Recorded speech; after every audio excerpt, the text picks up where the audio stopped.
basketball program very often. Actually, that makes Alex a regular KU fan. Doesn't really pay attention to him in September and October. Magically shows up at late night, ready to don the crimson and blue and cheer on the basketball program. So I would like to thank this show for motivating Alex Gold to be a KU fan. KU had their brand new stadium opening. Alex was nowhere to be found. Their biggest game of the season. Alex staying at home watching the game. So I just want to take time to thank myself and also thank Rob for being such inspirations and great motivating factors. We'll get to the Royals here coming up in a bit, but first I need you guys to do me a couple of favors. Number one, I need you listening to The Drive each day at 2 o'clock on 96.5 The Fan. Number two, I need you to tell one friend to check out the show. And number three, I need you to remember that the show is brought to you by The Other Place. So if you're looking for a place to maybe watch Missouri and Kansas play football this weekend, maybe we can set up where Alex can go to The Other Place and go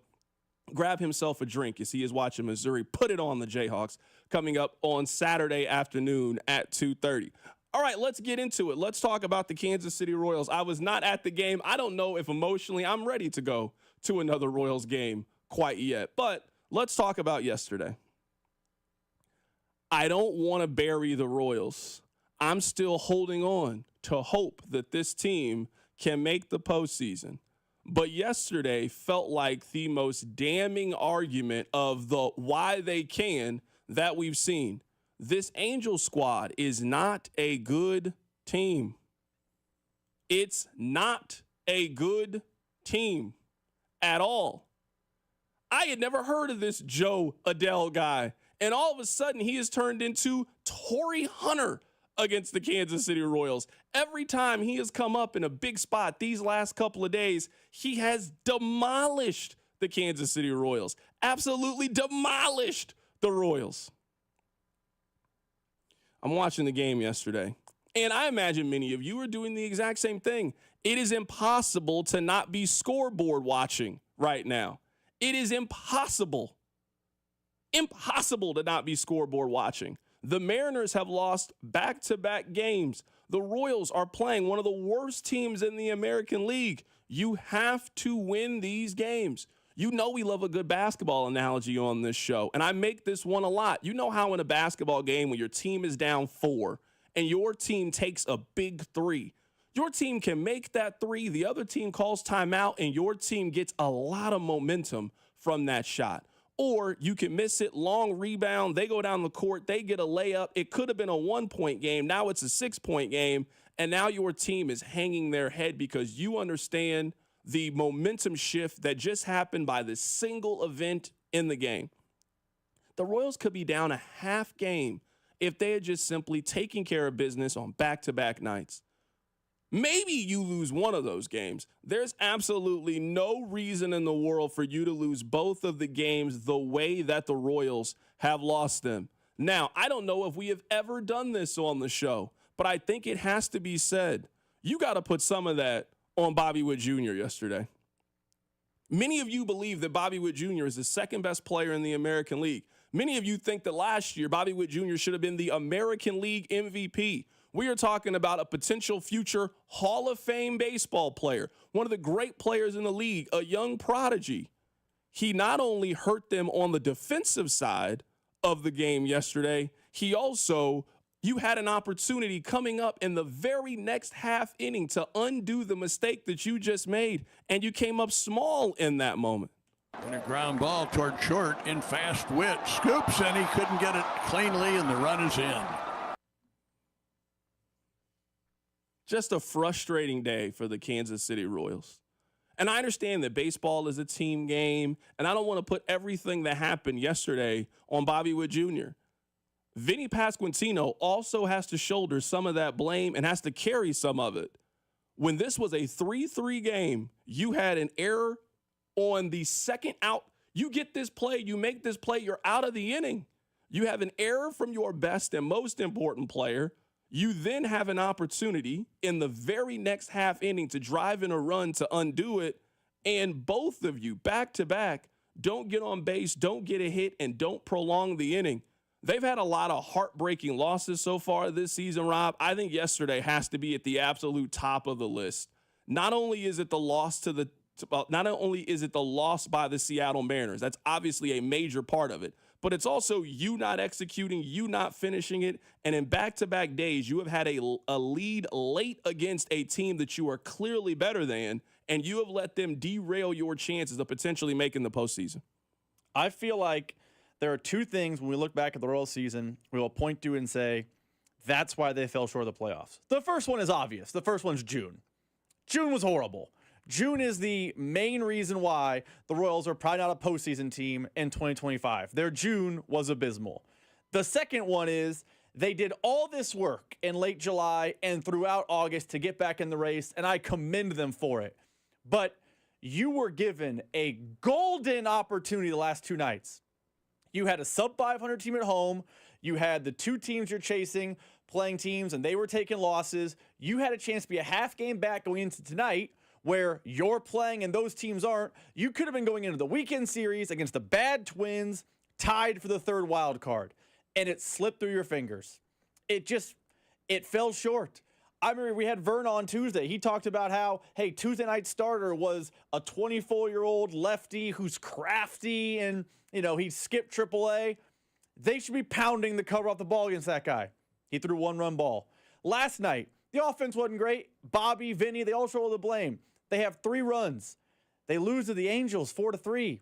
You are perpetually 2.5 back if you don't gain ground. And now 2.5 over 23 is a really, really tough hill to climb, especially considering you have at one point at Philadelphia still on the schedule, which no one feels confident about. You also got Toronto coming up as well. Yeah, I feel like when we look back at this season, June and this series will be the moments we said that's where it slipped through their fingertips. Yeah, this was just, I would say, whenever you are behind, in order for a comeback to happen, you need the door to crack open just a little bit.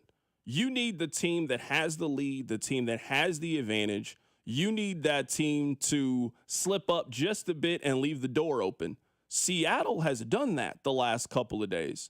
The analogy we made yesterday is the Royals essentially are being asked to win 2-leg parlays every single night. You need either Seattle and Texas to lose, and then you need to win. Well, the most important part of all of this is you need to win. And at a time in which one of those 3 teams, because essentially it is 3 teams fighting for one spot, one of those teams has gotten very hot down the stretch in the Texas Rangers. The Royals have cooled off a little bit now. This isn't the time to be cooled off. The Royals are only 1 game over 500. This has been a winnable task to do. But it starts with the games that we have talked about and the games that we identified from the very beginning of this thing, which was very simple. It was take care of business in these games. It's one thing to lose the series to the Detroit Tigers. It's one thing to lose it to the Philadelphia Phillies. You cannot afford to lose a series to the Los Angeles Angels, a team that is not in playoff contention, a team that has no postseason aspirations, and their only job is to play spoiler. They played spoiler against you, and when you had an opportunity to go from 2.5 games back to a half game back, it kind of feels like the Royals did enough to get you right to the start of week 1 of the NFL season, and then it fell apart. Because now we're here. We got week 1 tonight. We'll get to that coming up in a bit. You got Cowboys and Eagles. I imagine they'll get 17, 18 million people to watch it. If we got 16 million people to watch Ohio State and Texas on Saturday, we're going to do a massive number coming up later today. We already know that tomorrow, the Chiefs game, they're going to do a massive number locally and nationally. And then it feels like we'll look up. The Royals could be 3.5 games, 4.5 games back. And we're all going to thank the Royals for a fun summer of keeping us engaged and having us believe. But yesterday really felt like we took a sledgehammer to their playoff chances and completely wrecked them yesterday. Coming up on the other side, we'll get to the NFL. Today is week 1 of the NFL season. It starts today. Keep it right here. It's The Drive. The Drive with Carrington Harrison on your home for Kansas City sports. 96.5, The Fan. Brought to you by DM Injury Law. Have you or a loved one been in a car wreck? Contact DM Injury Law today and get the money you deserve. Car wreck? Remember, Mike's got this. Missouri, get ready! The wait is almost over. DraftKings Sportsbook, America's top-rated sportsbook app, is coming soon to the Show Me State, and you can sign up today. New Missouri customers can get $300 in bonus bets when we launch on December 1st. Download now and place a $5 bet when we go live. DraftKings Sportsbook brings everything you need to elevate your game day, including live in-game betting, lightning-fast payouts, and endless ways to get in on the action, all right from your phone. Download the DraftKings Sportsbook app now and use promo code 965 to grab $300 in bonus bets with just a $5 bet when we go live December 1st. That's promo code 965 in partnership with DraftKings Sportsbook. The crown is yours. Gambling problem? Call 1-800-GAMBLER. 21 and over. Physically present in Missouri. Eligibility restrictions apply. Bonus bets expire 7 days after issuance. Excludes customers who redeem pre-launch sign-up offer. Terms at sportsbook.draftkings.com/promos. Hey friends, it's noisy out there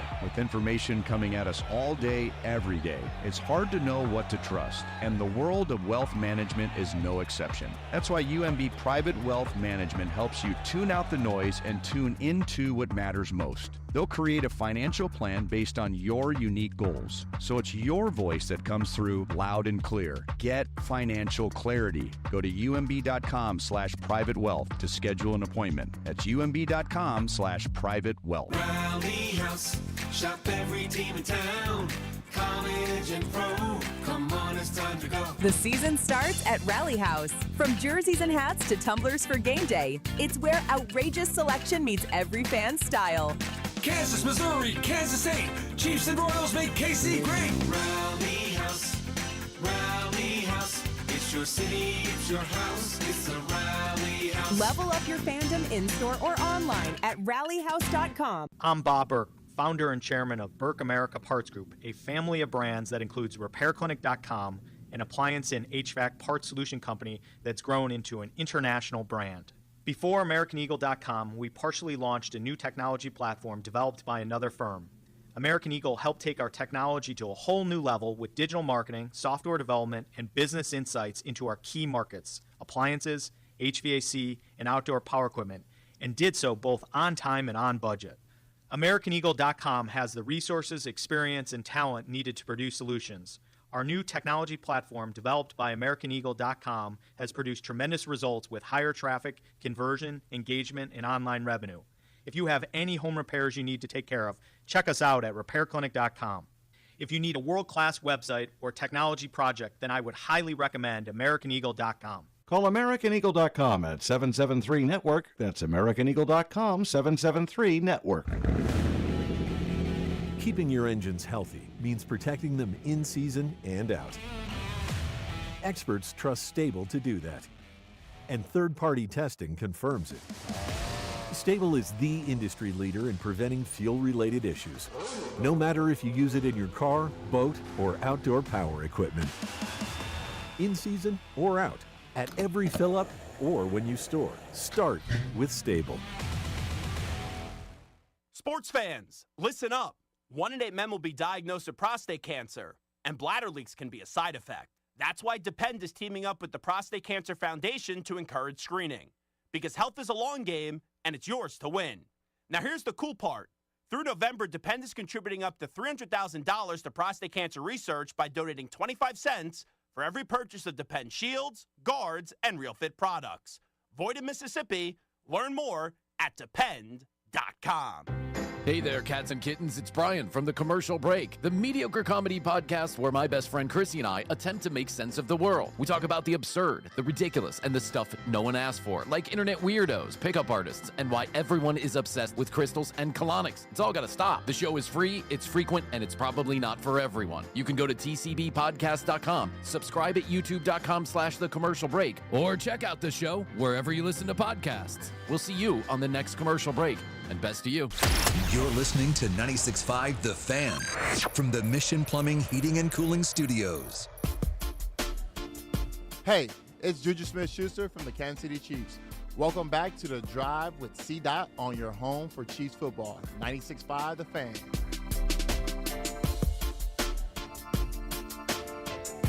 Something hit me today when I was watching clips of the Chiefs landing in Brazil. there was great hype and enthusiasm for the Chiefs showing up. Makes sense to me. Patrick Mahomes is maybe the most popular player in the league, and if he's not the most popular player in the league, his teammate is the most popular player in the league. When the Chiefs landed, it was 11 p.m. in Brazil time. The airport was packed. You would have thought the Beatles had just landed. People were excited, waving them, high-five, and you could tell that the guys were eating it up, and you should. You land in a new country, maybe you've never been here before, everybody's showing you love, they're happy that you're here. These are memories and experiences that you should fully take in and enjoy. And it was fun to see. They're doing press conferences, and Pat and Travis are laughing and having fun and mocking each other's voice, and, just bros being bros, guys being guys, And then I watched when the Chargers landed. No one seemed to care. Like, not a single person. It kind of reminded me, if you've seen the documentary When We Were Kings, or maybe you've seen the movie Ali, it was kind of like the Thriller in the Manila. And when Muhammad Ali landed, everyone was really excited. And then George Foreman went over there, and no one really seemed to care that George Foreman was in attendance in this fight. It felt very, very similar vibes. And then it just hit me. There's 32 teams in the National Football League. 31 of them have a home, maybe 30. But two of those teams that don't really seem to have a home are in the Chiefs division. The Chargers don't have a home. No one loves them and cares about them in Los Angeles. No one really seems to care about them outside of Los Angeles either. That would not have been the case for every team that would have landed, even though you're playing the Chiefs. I know the Steelers aren't a championship level team, but the Steelers are enough of a brand that people would have been outside the airport excited to see the Steelers come into town. We don't got to talk about Dallas or Philadelphia. Like, these are no-brainers. They are a big enough fan base, big enough national interest and buzz. People would have been excited to see them arrive. Ain't nobody coming to see you, Otis. Not when it comes to the Chargers. Not a single person is excited about them. They don't have a rabid fan base. They don't have a brand. They don't have anything. They are a homeless organization. The only other team I would say that's anywhere close to this is the Las Vegas Raiders. The Raiders are that for a very, very different reason. The Raiders had a true brand, a true identity, and then they moved to Vegas, but at least it's the silver and black. You know the color scheme. You know the logo. They're synonymous with something. What do the Chargers have? They don't have anything. Rob, as I watched them get introduced to the media, as I watched them land in Brazil, it just really drove the point home. I understand that it's really important for the league to have a face and be visible in Los Angeles, but it seems like Los Angeles has decided which football team they want. They want the Rams. They support the Rams. They cheer for the Rams. There are Rams fans. They have an actual home field advantage. People go to their games. It's a thing to go to Rams games. And then on this other side, you got the Chargers. It's odd that, they have this same thing in basketball too. The Lakers have all of these things and celebrities. It's a big deal to sit courtside. And then, you got the Clippers. It's a very odd thing that the Chargers just don't seem to have a home, and they don't seem to have really any fan base that supports them. It feels like they were a throw-in on the NFL deal. It felt like, hey, we're putting a team in LA. It's going to be the Rams. I guess we'll add the Chargers too. To call them a team without a home is an understatement. I made the joke yesterday on the show, and you laughed, and the text line laughed, but I am being dead serious. The Chargers don't have fans. They do not have fans. Watch a Chargers game. They will be on national television at some point this year at SoFi. Watch that game. I promise they are not the home team. They are the road team. They're like the Raiders. The Raiders gave up their home field advantage for the sweet, sweet cash of Vegas. The Chargers gave up, albeit a smaller home field advantage than the Raiders had.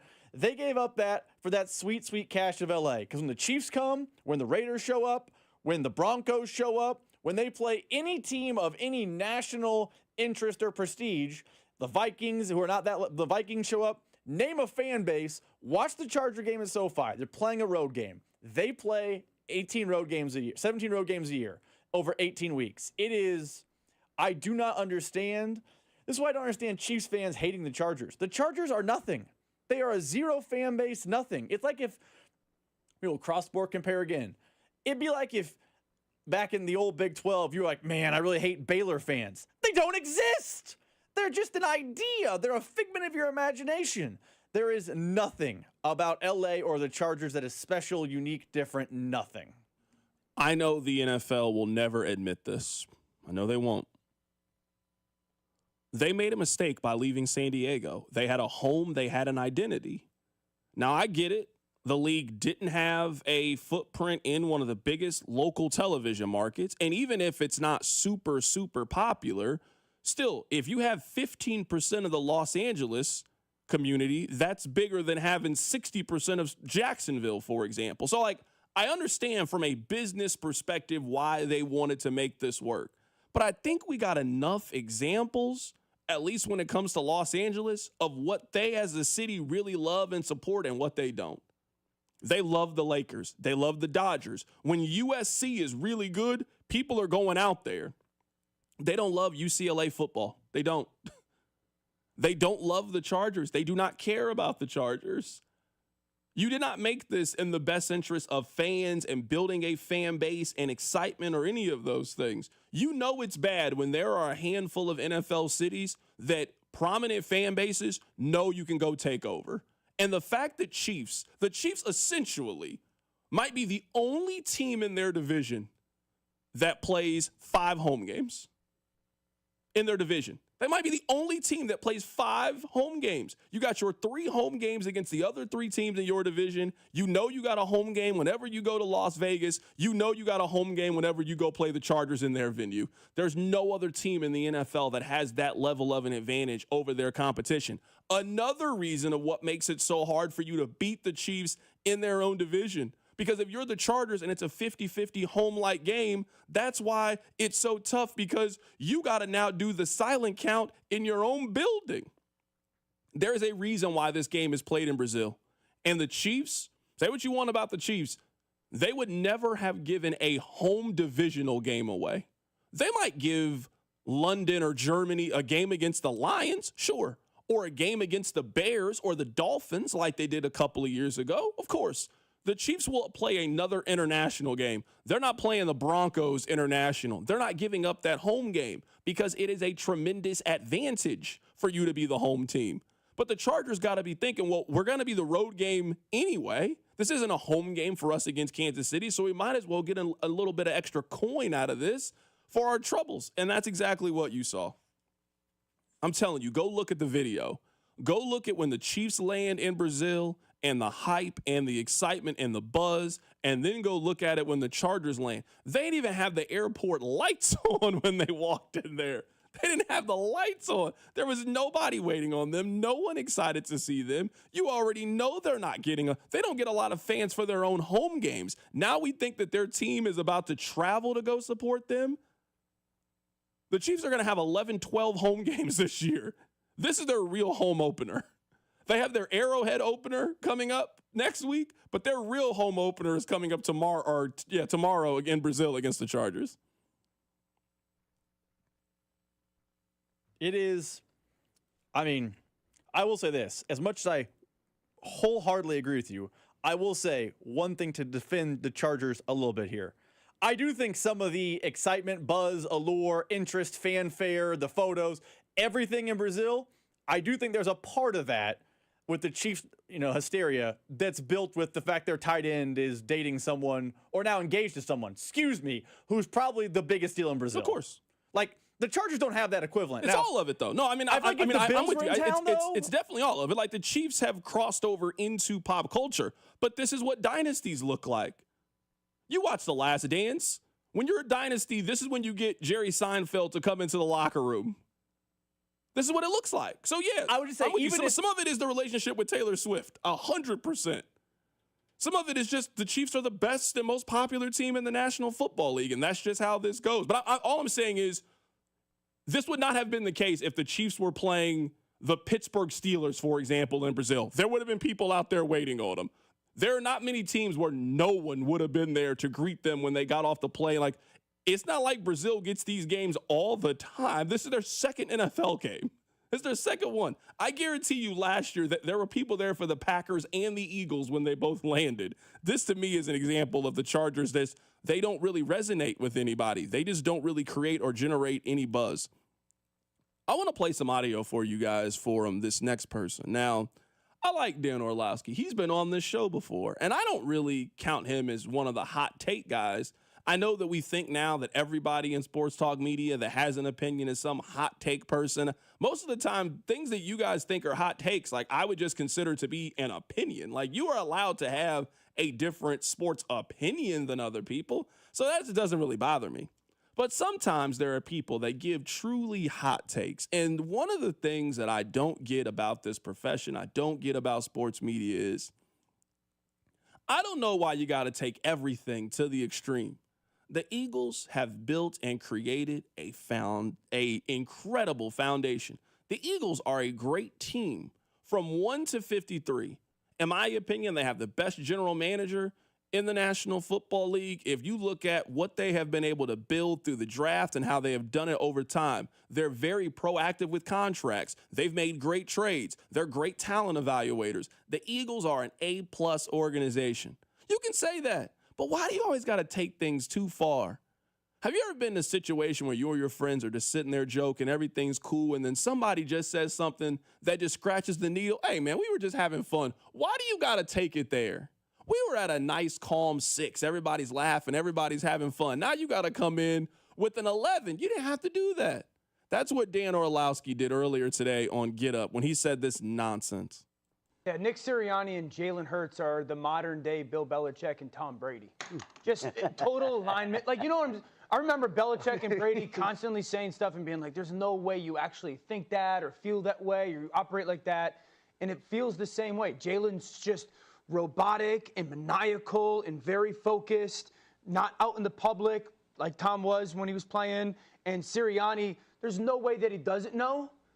But he says, and you're like, maybe he didn't really know. Like the same way what Coach Belichick would say stuff when he'd be like, there's no way that you think that way. It just feels like their alignment and the way that they're so hyper-focused and blocking out the noise, it's very Belichick-Brady-like. Hey, man. The Eagles have won one championship. Why do we do this after every team wins one championship? Are they the next dynasty? No. I don't know why in sports media we have to take everything to the extreme. We do this after every team wins a championship. Oh, Denver, they got the best player in the league. Can Jokic get to – they've won one time. It's hard enough to win one. Now you got them winning 3, 4, 5, 6. It's difficult. The Miami Heat put together the greatest – Big three we had ever seen. They won 2 championships in 4 years. It's really, really hard to do. The Eagles, they've been to 2 Super Bowls with this nucleus. They lost 1 and won 1. They're a great organization. Now they're Belichick and Brady. Those guys went to 9 together. What are we doing here? I don't get it. I'm just surprised at who it came from. I'm surprised this came from Dan Orlovsky. If you had told me yesterday, hey, there's going to be a ridiculous take out there, who do you think delivers it? Dan Orlovsky, I don't think I would have bet on him. He definitely would have been plus money. I mean, he'd have been on the board just because he's a prominent NFL broadcaster. It'd have been like plus 600. It'd have been plus 650. He wouldn't have been the favorite. The next Belichick and Brett, they have won. Just 2 seasons ago, they lost in the wild card round. Am I the only one that forgets that happened? Just 2 seasons ago, no one liked Nick Sirianni. They had just lost to the Tampa Bay Buccaneers. They limped to the finish line. We were getting these long articles about how people just didn't like him. Now he's getting compared to Bill Belichick. Man, things turn quick, man. I'm telling you. Things turn real, real quick in the National Football League. I mean, I will defend Dan a little bit here. I think he was referencing just the element of blocking out the noise. Because if he's talking about them, being Belichick and Brady and the fact that it's the best quarterback-coach combo we may have ever seen in the league, then I agree with you. It's nonsensical. I think it's possible this being taken a little out of context. Because if he says it is designed, They're the best at just blocking out the noise. I don't think that's a crazy take because Jalen Hurts is a lunatic. I don't think he hears the outside noise at all. And nothing Sirianni, about how the Eagles come off to me feels real. Like the last couple of days, well, we're not going to watch the banner ceremony. Last year is last year. Jalen Hurts still has the Super Bowl disappointment when they lost a couple years ago in the background of his phone. To me, the Eagles are trying too hard to let you know that they're above all of this. Like, it's all right to be excited about things. If you're Jalen Hurts, I can't imagine you get to the Super Bowl, you actually play really well in your first Super Bowl, and you know what happens on the other side? Man, 15 happens. And he has happened to a lot of people. Go ask Josh Allen. Go ask Lamar Jackson. He has happened to a lot of other people. And every day that you are working out and you are preparing for the upcoming season, you are thinking about that moment. And if you get back to that moment, you are going to do everything in your power to not feel that way again. And now you want to be the one holding the trophy at the end. Like, the Eagles story is a very relatable story. It's a sports story. You lost the first time, you get a rematch, and you win the rematch. Great. Hopefully we get a chance to see those two teams play for a third time in the Super Bowl this season. I'm for it. And I know the Chiefs would want to play them again. They embarrassed you the season before. Of course you want them to make it. You want your get back. You want your revenge. The Eagles, to me, over the last 2-3 days have been trying too hard to tell you that they're over what happened last year. It's okay to be excited that you guys won the Super Bowl last season. I think it's possible you're seeing this a little bit through red and gold glasses. Because I'm betting, and I don't have the audio in front of me, if I pulled training camp audio from after the Chiefs Super Bowl, you'd hear a lot of very similar things. Hey, we're on to the next. It was a good moment, but hey, that's celebrating last year. I would bet if I pulled Patrick Mahomes from after the final preseason game or last game of camp last season and said, hey, what's it like to watch the banner ceremony? He would say something to the effect of, you know, it's an exciting moment to celebrate what happened last year, but we got to focus on this year. We have a good team in Baltimore coming in. I can find the audio. I'm betting it exists. I doubt that it was just, man, we're so excited it's going to be a party. I think you're being a little harsh on the Eagles for doing very generic coach and player speak. This happens to every championship team at every level. It's just, I don't think Chiefs fans like the Eagles, so when they say it, it comes off as fake. But it's very generic coach speak. This is what everyone says after you win. Hey, we're focused on next year. It's just what you do.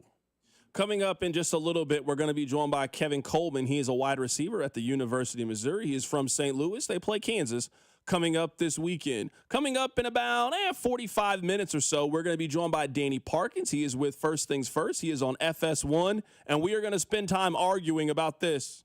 I'd have him where Stafford is right now. He's the fifth. Love it. He's the fifth best quarterback in football. And yes, this is already mad. I want you to succeed. You're already mad. If you succeed, I succeed. You're just making it so difficult. Go ahead. All right, well, I mean, listen. All right, well, we can just him v. Stafford. Herbert had more yards. Well, Stafford's going to like this. Go ahead. I'm not that high on everybody's All-American. More yards, better passer rating, more touchdowns, fewer interceptions than Stafford last year. And there is something to, and I know this is where you get upset. I like that, actually. How I see the NFL like and that. the eye test. I like the eye test. It's the eye test, man. He passes all of it. And these coaches, scouts, and executives who do the rankings, what was it, 50, you said, for The Athletic? They had him 7th. ESPN put one together with coaches, scouts, and executives, 70 of them, and they ranked him 7th. Ahead of Jalen Hurts on both lists. The people who do this, if we were starting a team today, who you would draft, they think he's one of the best players in football.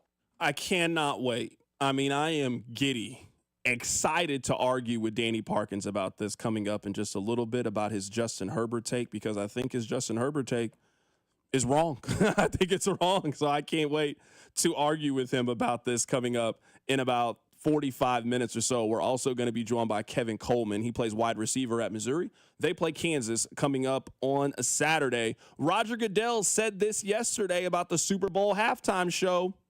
Is Taylor Swift invited to play the Super Bowl this year, the halftime show? We would always love to have Taylor play. She is a special talent, and obviously she would be welcome at any time. Is it in the works? I can't tell you anything about that. Is it a maybe? It's a maybe. Okay. We'll take a maybe. That was Roger Goodell. He was on the Today Show talking about the possibility of Taylor Swift playing the halftime show. Rob, I would guess that there's a small number of artists that always have the, if you want to do it, you can do it. I imagine Taylor Swift is number one on that list. If at any point in Taylor Swift's life she wants to do the halftime show, they will accept her invitation to do it. Like, there's some people they got to ask to do it, you know? I'm guessing The Weeknd just doesn't have an open invitation. Like, I'm just gonna go out on that limb. I'm gonna guess that Miley Cyrus just can't decide whenever she wants to do it. She might end up doing the halftime show, but there's a small group of people that, hey, you tell us whenever you're ready to do it. Rob, is the list Taylor Swift, Jay-Z, and Beyonce? Is there anybody else that you would say that's on this list that living artists tomorrow, if you called Roger Goodell and said, I want to do the halftime show this year, that they would accept you to do it? Because Beyonce and Taylor Swift have to be on that list for sure. Is Jay-Z on that list? Is there anybody else that you would put on that list? So I think Taylor Swift and Beyonce are locks. I think Jay-Z's a lock. I think he's in that same category. Then you kind of run into people where I'm like, I think they would take the call. I think if Bruno Mars called, they would let him do it again. Now, maybe that's, my age showing, and he's not as popular now as he was 5-10 years ago. But I feel like if Bruno Mars called and said, I'm on, let's do it, then yes. But I think that's kind of the list. It's those 3, 4. Like, I think Rihanna is incredibly talented. I think Rihanna has to be asked. I don't think Rihanna gets to pick, hey, I'm coming to do it. I think it is that group of 3 or 4. Like, I've seen Justin Timberlake live. I don't think Justin Timberlake has an open invite to do it. I think it's basically Beyonce, Taylor Swift, maybe Bruno Mars, maybe Jay-Z. But I only have 2 in the lock category. Yeah, someone said, what about Garth Brooks? Is Garth Brooks one of those individuals? No. Garth Brooks if Garth Brooks calls T-Mobile Center, he can do it whenever. He can't call Roger Goodell. I think Garth Brooks could call them during the Big 12 tournament. He'd be like, hey, you know what? You guys got to play this basketball game tomorrow. No, we're letting Garth Brooks do it today. I think that might be the list. Post Malone, maybe, because of how tied in he is with the NFL. I mean, he's on so many commercials. Yeah, I don't know. I find that a little bit hard to believe. Like, the Post Malone just has I can call and do the halftime show any season that I want to do it. I think that honestly might be the list. I think it's Taylor Swift, Beyonce, and Jay-Z are the only 3 people that just have an open invitation of do the halftime show if you want to do it. I told you guys, I think that Taylor Swift should do it this year. Like, regardless of Chiefs affiliation, it's time for her to do it. Every artist that has been at this level, Michael, Prince, everybody that's ever gotten to this level has done the halftime show at this stage in their career. It's just time for her to do it. It's time for her to do the halftime show whenever she is ready to do it. It makes sense. I think this is her future husband's final year in the league. She just had an album. This would promote a tour for next year. It just makes a lot of sense for Taylor Swift to be the halftime performer at the halftime show. Coming up on the other side, we'll be joined by Kevin Coleman, who plays for Mizzou as they get ready for KU. Keep it right here. It's The Drive. The Drive with Carrington Harrison, brought to you by DM Injury Law. Have you or a loved one been in a car wreck? Contact DM Injury Law today and get the money you deserve. Car wreck? Remember, Mike's got this. Tune in Mondays at 4 to hear the play-by-play voice of the Chiefs, Mitch Holthus, on your home for Chiefs football. 96.5, The Fan. Football is back, and Underdog is the best place to select entries and win money all season long. And you can play right now in Missouri. Playing an Underdog is easy. Just choose whether your favorite players will go higher or lower on stat lines, touchdowns, receiving yards, interceptions, and more. Get your entries right, and you could win up to 1,000 times your cash and play with as little as $1. It really is that easy. So select those Sundays and find which stats you want to go higher than lower than over at Underdog. Download the app today and sign up with promo code TAPP, T-A-P-P, to score $50 in bonus funds when you play your first $5. That's promo code TAPP, T-A-P-P. Must be 18 plus and present in Missouri. Terms apply. See assets.underdogfantasy.com/web/play and get terms _DFS_.html for details. Concern with your play? Call 1-800-GAMBLER. Visit www.ncpgambling.org. Kids are back in school, so schedule your project today that was put on hold this summer. With Powell Exteriors KC Easy Financing, pay no interest until 2027. Whether a custom deck or patio to siding, windows or roofing, they do it all and are ready to do it for you. Take advantage of this fall weather and get some of these projects knocked out. Go to PowellExteriorsKC.com to schedule your free estimate today. It's the power of KC. Powell Exteriors KC, Kansas City's exterior experts. Brew Brothers at Harris, Kansas City, now open. Dine on mouth-watering appetizers, then feast on one of our 6 American Wagyu burgers, including the Bacon Jam Burger and Blazing Burger. Wash it down with your favorite ice-cold beverage, all while watching the game on one of our 45 TVs. Dine in or carry out. Brew Brothers at Harris, Kansas City always hits the spot. Brew Brothers and Brew Brothers Express are now open for breakfast, lunch, and dinner. 21 or older to gamble. Know when to stop before you start. Gambling problem? Call 1-888-BETS-OFF. I'm Mitch Holtis, voice of the Kansas City Chiefs. Choosing the best doctor for your eyes is one of the most important medical decisions you'll ever make. Whether you're considering blade-free LASIK, all laser cataract surgery, and premium lens implants, or want a world-renowned doctor to help with your glaucoma, macular degeneration, dry eyes, or diabetes, trust my doctor, Dr. Steven Silverstein. Call Silverstein Eye Centers to make an appointment, 816-358-3600. Experience the best eye care in Kansas City. Man, if your stream isn't as strong as it used to be, or you're taking more breaks to the bathroom than the last 2 minutes of a televised football game, There's another timeout. We'll be back after this. it's time to get checked. An enlarged prostate, or BPH, could be the cause. And Kansas City Urology Care is here to help. Fast answers, trusted care. Don't wait. Come see Kansas City's largest, most experienced, and most advanced urology team. Visit kcuc.com today. At KCUC, you see the best in KC. When you're hiring, have you ever felt like you're missing out on meeting truly great candidates for your roles? It seems impossible to find them, but they have to be out there somewhere, right? Well, they're not hard to find when you know where to go, and that place is ZipRecruiter. And right now, you can try ZipRecruiter for free at ZipRecruiter.com/free. ZipRecruiter helps 10 million people with their job search every day. And because these people are actively looking for jobs just like yours, it's easy to find the right person right away. In fact, 4 out of 5 employers who post on ZipRecruiter get a quality candidate within the first day. But if you're not using ZipRecruiter, you're missing out. So see what it's like when the impossible is easy. When you go to ZipRecruiter.com/free right now to try ZipRecruiter for free. Once again, that's ZipRecruiter.com/free.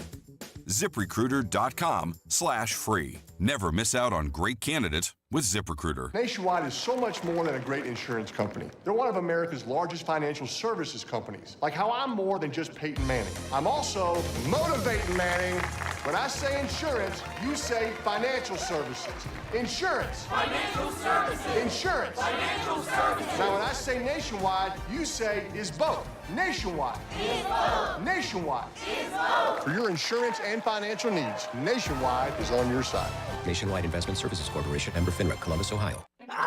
Your cold is coming. Your cold is coming. When you feel a cold coming, shorten it with Zicam, the #1 cold shortening brand. Oh, no, not before my big trip. The big trip you've been planning is coming up, and so is your cold. But Zicam can shorten your cold and get you back to planning sooner. Thanks, Revere. We really should keep Zicam in the house. Shorten your cold with Zicam. Take it from America's most revered messenger. Shorten your cold at the first sign with cold shortening products from Zicam, the #1 cold shortening brand. Available in stores or see where to buy at Zicam.com. This afternoon, expect patchy smoke with mostly sunny skies and a high of 78. Weather brought to you by Robert Half. Our recruiters' expertise and award-winning AI will find you the skilled candidates you want. At Robert Half, we know talent.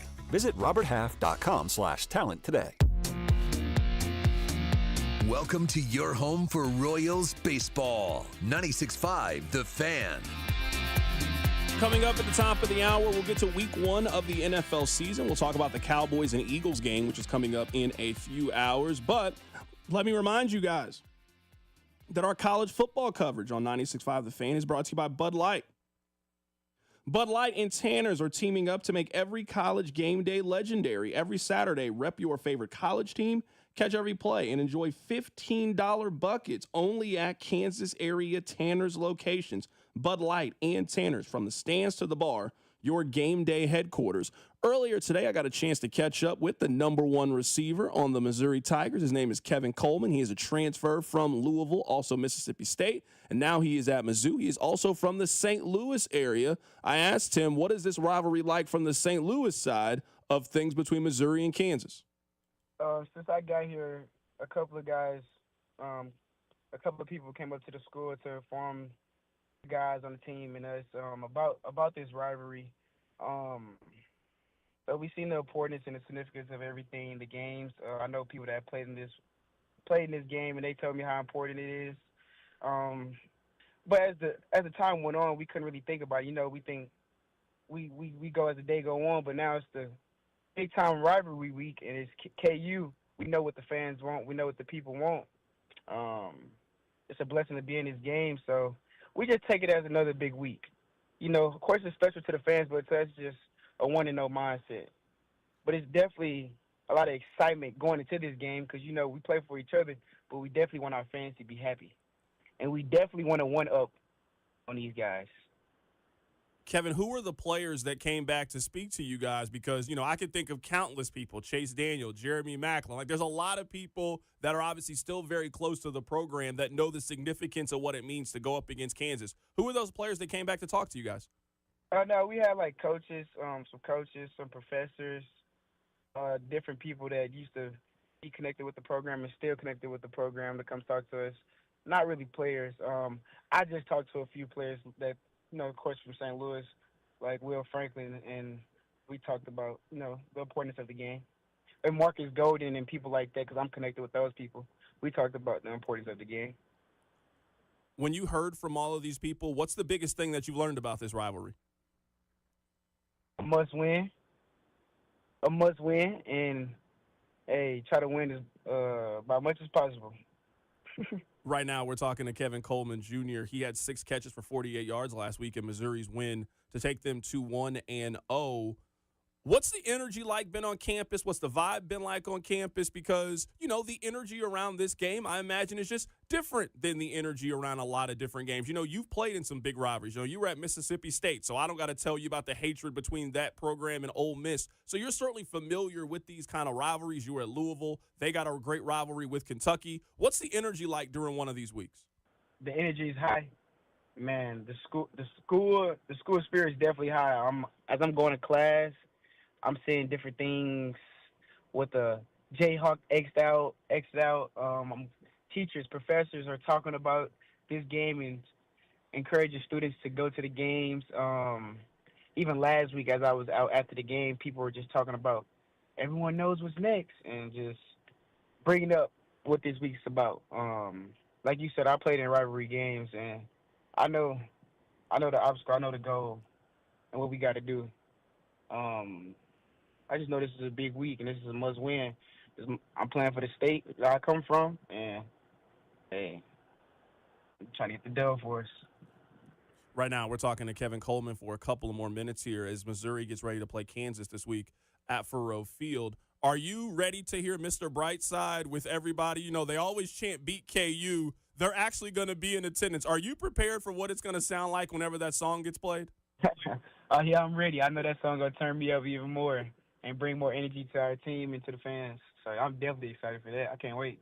I'll get you out of here with this. Just tell us a little bit more about your quarterback. He seems like somebody that can do a little bit of everything. He had a big, long touchdown pass. You guys had a drive that started in the shadow of your own end zone, and you went down the field. He had a big rushing touchdown. He really showed you the full complement of weapons. What's it like to play with the guy that can beat you with his arm and his legs? Bo, great. He's a great leader, man. Before I talk about his talent, he's a great guy, great leader, brings energy to the team, always encouraging the offense to pick it up, not letting us be complacent. But like you said, we all seen what he just was capable of when it comes to throwing the ball and running, and just what he brings to this offense and to Mizzou. Man, I'm just excited to be able to play next to him and have him as my quarterback. I'll get you out of here with this. So my producer, he is actually going to Columbia to the game. It's his first time in Columbia in quite some time. Give him a couple restaurant recommendations. Where would you advise somebody who's coming into town for this game? Where would you advise them to go eat? I say go to Bud's. I love the barbecue at Bud's, the wings. For breakfast, It's a new place. It's the Bud owner. I would definitely say go to JoJo's Biscuits. It's a great brunch spot. Fantastic brunch spot. You definitely have to go to Emo's. Go to Emo's. It's an Emo's down here. So go grab some pizza. Get you some Emo's. What else? What's some other great spots? Those are really my one and two. Another spot. It's called Cola's Kitchen. Cola's Kitchen. It's a great spot. They have a variety of things: fish, chicken. Just depend on the day. Different menu. But those things, I'll say Buds for barbecue and different things like that. JoJo's for brunch. Cola's Kitchen for fish and different things like that as well. That is Kevin Coleman joining us on the show today. He is a great receiver and somebody who will obviously deceive you with his food choices. Kevin, man, it was great to have you join us today, man. Good luck this weekend. Yes, sir. Thank you. Appreciate you for having me. Rob, I know you haven't been to Columbia in a while. When's the last time you've been to Columbia, Missouri?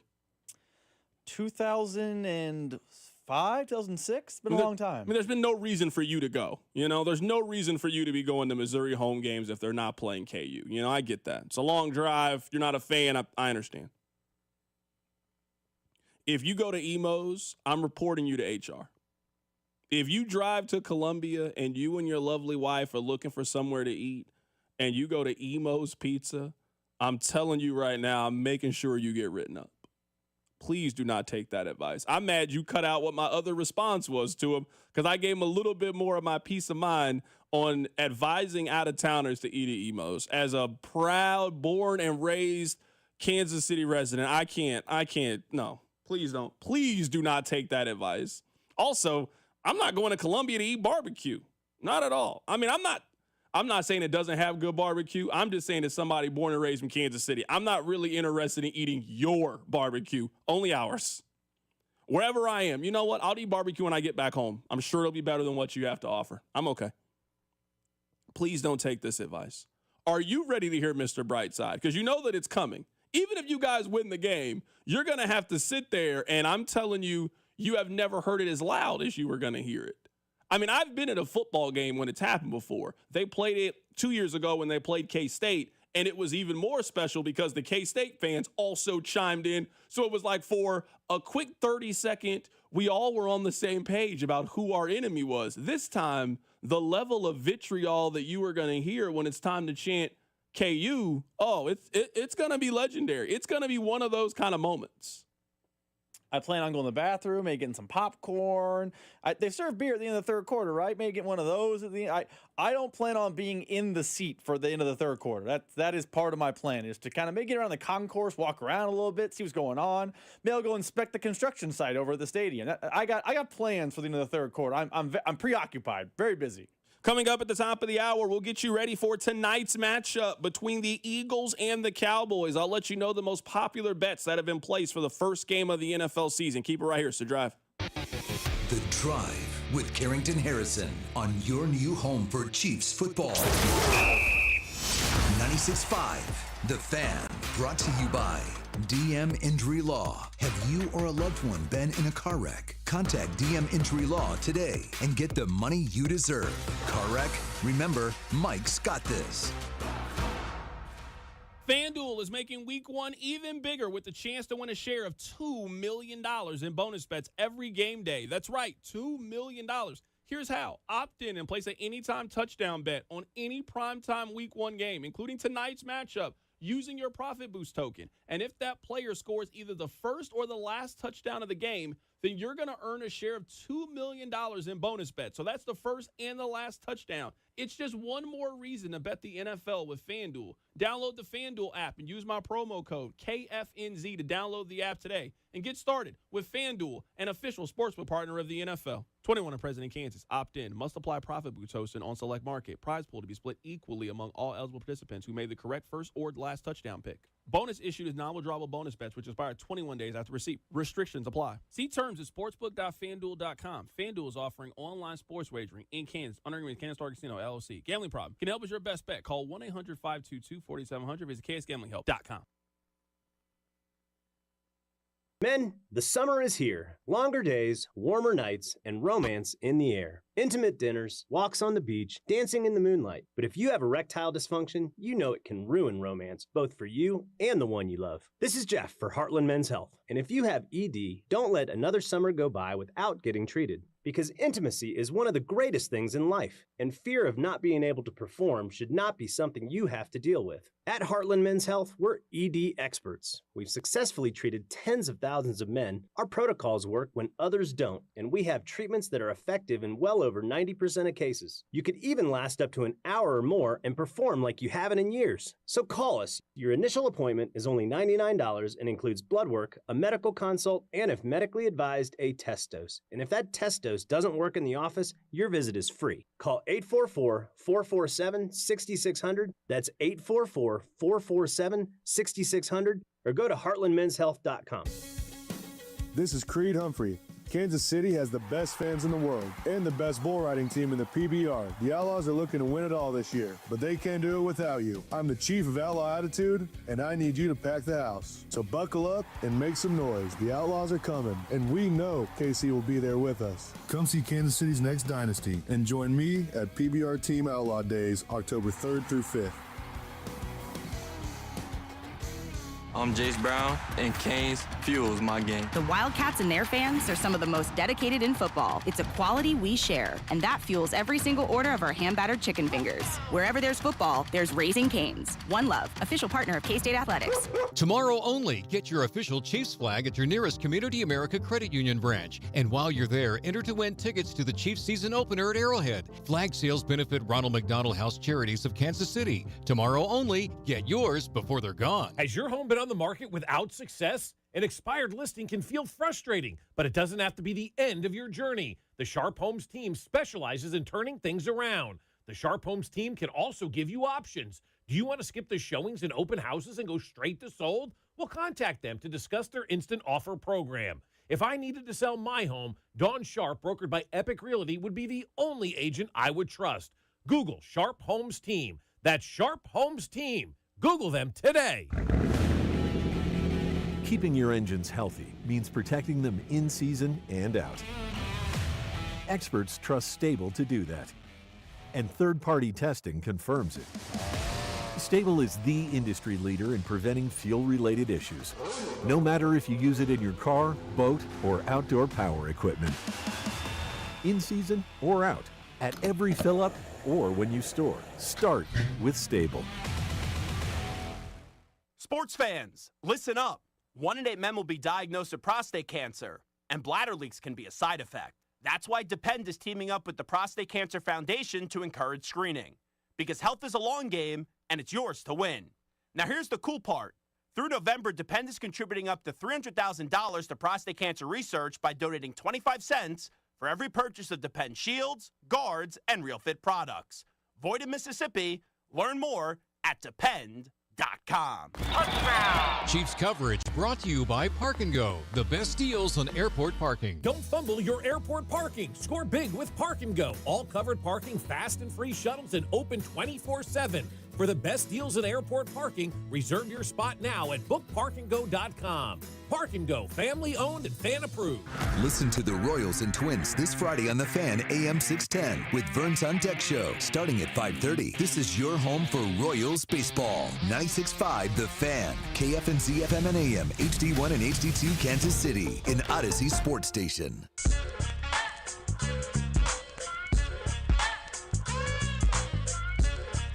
All right, let me get you guys some gambling numbers, and then coming up in a little bit, we're going to be joined by Danny Parkins of FS1. They actually just announced that they are going to do First Things First coming up next Friday. They're going to do that at Power and Light in preparation for the Chiefs home opener against the Philadelphia Eagles. Let me give you the 5 most popular player props according to BetMGM. Number 1 is Saquon Barkley, over-under of 95.5 yards. Jahan Dotson's over-under of 8.5 yards. I've seen that very, very popular. He has gone over on 5 of the last 6 times they have played the Cowboys. George Pickens, over-under is 53.5 yards. Jake Ferguson, 33.5 yards. And Dak Prescott over on passing yards, 45.5 yards. I'm guessing the logic behind that is pretty simple. The Cowboys are going to be losing, so they're going to need to throw a whole lot to give themselves an opportunity to get back into the game.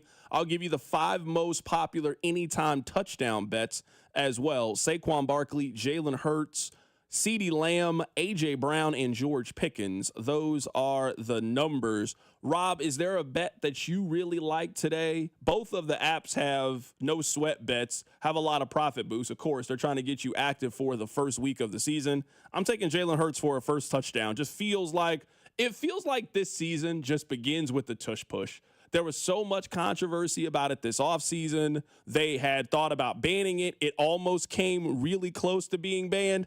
It just feels like that's the way the NFL season starts off. I'm taking Jalen Hurts to score the first touchdown. That's actually my favorite bet of the night. What do you like? So I actually have a little, not a super big parlay, but a small little parlay. I like the Eagles money line. Because, by the way, 8.5 is way too big of a number. I think we are, listen, the Cowboys are not going to be good this year, but 8.5 is disrespectful for a team that has a good receiving core and is a solid team. So Eagles money line, and then I'm with you. There's a tush-push touchdown, and then Saquon gets a touchdown. So I think first game of the season, anytime touchdown bets are kind of the play. You just don't know what you don't know. But so that's my quick parlay. Anytime Saquon, anytime Hurts, and then Eagles money line. I think there's a couple of interesting storylines, whether it's a game point or a micro point, I guess, to this one individual game. I think people are underestimating the Cowboys from this one perspective. Whenever they've had a healthy version of Dak Prescott, they've been a pretty good and competitive team. I get it. They have had a rough last week in the Micah Parsons thing, which has really made the spread blow up. I believe it's at, 8.5 right now, if you want to take the number. I think the Cowboys just end up being more competitive than people think. It's hard to kind of blow teams out in the NFL, especially divisional opponents that know you as well as the Cowboys know the Eagles. The Eagles are the better team, no question. They're at home. I certainly understand why the public sentiment is on the Cowboys kind of getting the beat down today. But whenever Dak has been healthy and available, and if you look at the weapons that he has, I think the Cowboys end up keeping this game close. I think they end up making this game a little bit more competitive than maybe the score indicates. This, to me, feels like a 31-24 kind of game, and the Cowboys end up getting some points late that helps you cover, but the game maybe doesn't feel as close as the score indicates. I mean, I feel very similar to you. I feel like the Cowboys will cover 8.5 with some garbage time, but this feels like a 31-24, and it's if they get the onside kick type of energy, but the Eagles recover it, they kneel, and everyone celebrates the victory. But it's 31-17 with 3:18 to play, and the Cowboys go get an by the way touchdown for CeeDee Lamb or George Pickens, which is basically just for gambling and fantasy football purposes because they're not getting the onside kick. So I feel like it's going to end up looking a lot closer than the actual game is on paper. I am really curious to see what George Pickens looks like in that offense. I think the Cowboys have done a decent job in kind of giving Dak some more weapons. Now, I don't know why they didn't spend more of a resource in trying to figure out their running back situation. I feel like for the last couple of years, the Cowboys have just kind of thrown their hands up at running back. You can do that if you're certain teams. I don't really know why you would do that if you're the Cowboys with now an over 30-year-old Dak Prescott. I feel like they should have been more interested in trying to pair him with a pretty decent running back. Can't really do anything about it, but I mean, this is a legitimate 1-2 punch. And with Pickens, I think very important to note, the Cowboys haven't paid him yet. Now, I think some of the leverage is going to be on Pickens. Did you guys just trade a third-round pick for me to basically walk away after the end of the season? So I do think he can kind of finesse it in that aspect. But, I mean, if you're George Pickens, there has been no wide receiver that Mike Tomlin has given up on that we think that the Steelers made the wrong decision. They gave up on Antonio Brown at the right time. Chase Claypool, they gave up on him at the exact right time. Deontay Johnson. Like the Steelers kind of know something about these wide receivers. They just gave up on George Pickens and said, here, you take him. Here, we don't want to deal with them anymore. If you're him, you're still a young wide receiver. You haven't maybe taken that jump, but in this offense with Dak, you can put up an 1,100-yard season, put together a good season, kind of keep your head down, do your work, stay out of trouble, be a good teammate. That could line yourself up this offseason to go get paid. I'm really interested in seeing what George Pickens looks like in the Cowboys offense. Do you think George Pickens is getting paid? Because, and now, maybe I am just a sucker for the reporting and the news and the hearsay and the things you hear about George Pickens behind the scenes. I wouldn't pay that guy. Now, maybe he goes out and balls out, and you're right. He has 1,200 yards. He's a star, and you don't really have a choice other than to pay him. But he feels like the kind of guy that's going to be very Hollywood Brown-ish. He'll have a solid year like he's had, and he'll get a 1-year, 9.5 go prove it deal somewhere, and then hope to eventually get the Gabe Davis deal. I don't think the mega money is ever coming for Pickens. There's too much noise about the things that are behind the scenes. And by the way, it's not Dolphins level, but the Cowboys have a chance to be a little bit of a mess this year too. For sure. They have a coach that I don't trust. They have a loud wide receiver in Pickens. It's not exactly like CeeDee Lamb is just, hey, company man all the time. If things go sideways combined with the past, I think Pickens has very little chance of getting paid this offseason. Yeah, the reason I would disagree, man, is sports are just really, really weird. Like, if I told you a couple of years ago, hey, somebody's going to drop off big-time money to Calvin Ridley, you'd have told me you're crazy. Calvin Ridley had a lot of off the field. This thing happened. And Calvin Ridley signed a 4-year, $92 million deal. Now, I'm not saying that's what kind of contract George Pickens is going to get, but there is no denying that George Pickens can play football. Now, it's all those other things. Can he?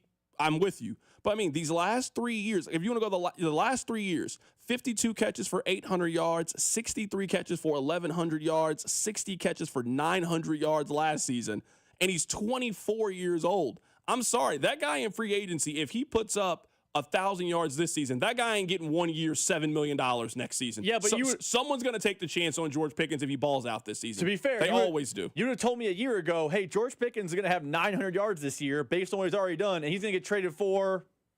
You wouldn't have said a 3rd-round pick. You would have said George Pickens based on the pure stats alone, based on the computer box singularly. You would have said, oh, if they're going to trade George Pickens, maybe they're getting a 2nd, maybe they're getting a late 1st. They're definitely doing better than a 3rd.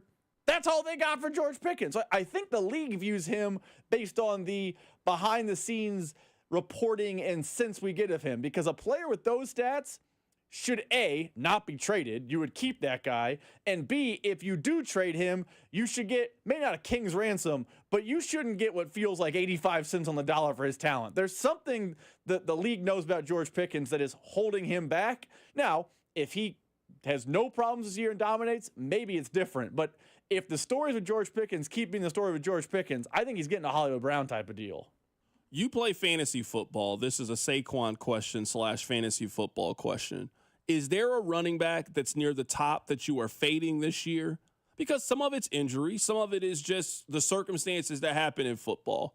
There's going to be a running back that went in the first round of you guys' fantasy draft that ends up being a complete bust, right? That happens every single year. Last year, you took Christian McCaffrey. Christian McCaffrey did absolutely nothing for you. A couple years ago, Todd Gurley was that player. I mean, there's definitely been some times that you thought that Saquon Barkley was that player, where you're like, oh, hey, Saquon's going to bounce back, and he doesn't end up bouncing back. Is there a running back at the top of this year's draft class that you had to fade just because you just didn't have a good feel, thought that something could possibly go wrong? Saquon Barkley.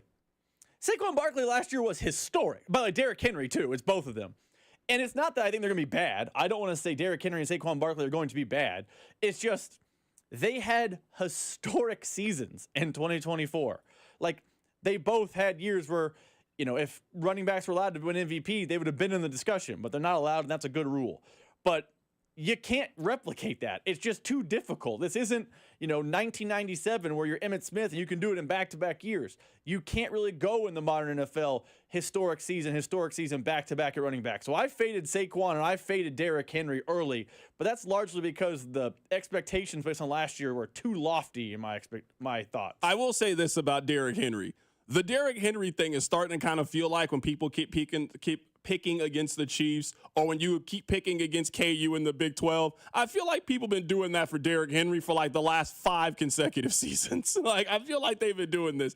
Man, Derrick Henry's been doing this at a really high level for a really, really long time. Like, he is a future first ballot Hall. Like, he is the best running back of his generation. So, like, yeah, eventually, yeah, this thing is probably going to fall through. Last season, Derrick Henry had 1,900 yards and 16 touchdowns last season. He was just absolutely phenomenal. And in that system where you got to be really worried about Lamar's ability to run, you got Derrick Henry on the other side. If it's not based on an injury, I don't really know how Derrick Henry doesn't have a great season. Coming up in just a bit, Danny and I argue about how good he thinks Justin Herbert is. Keep it right here. So Drive.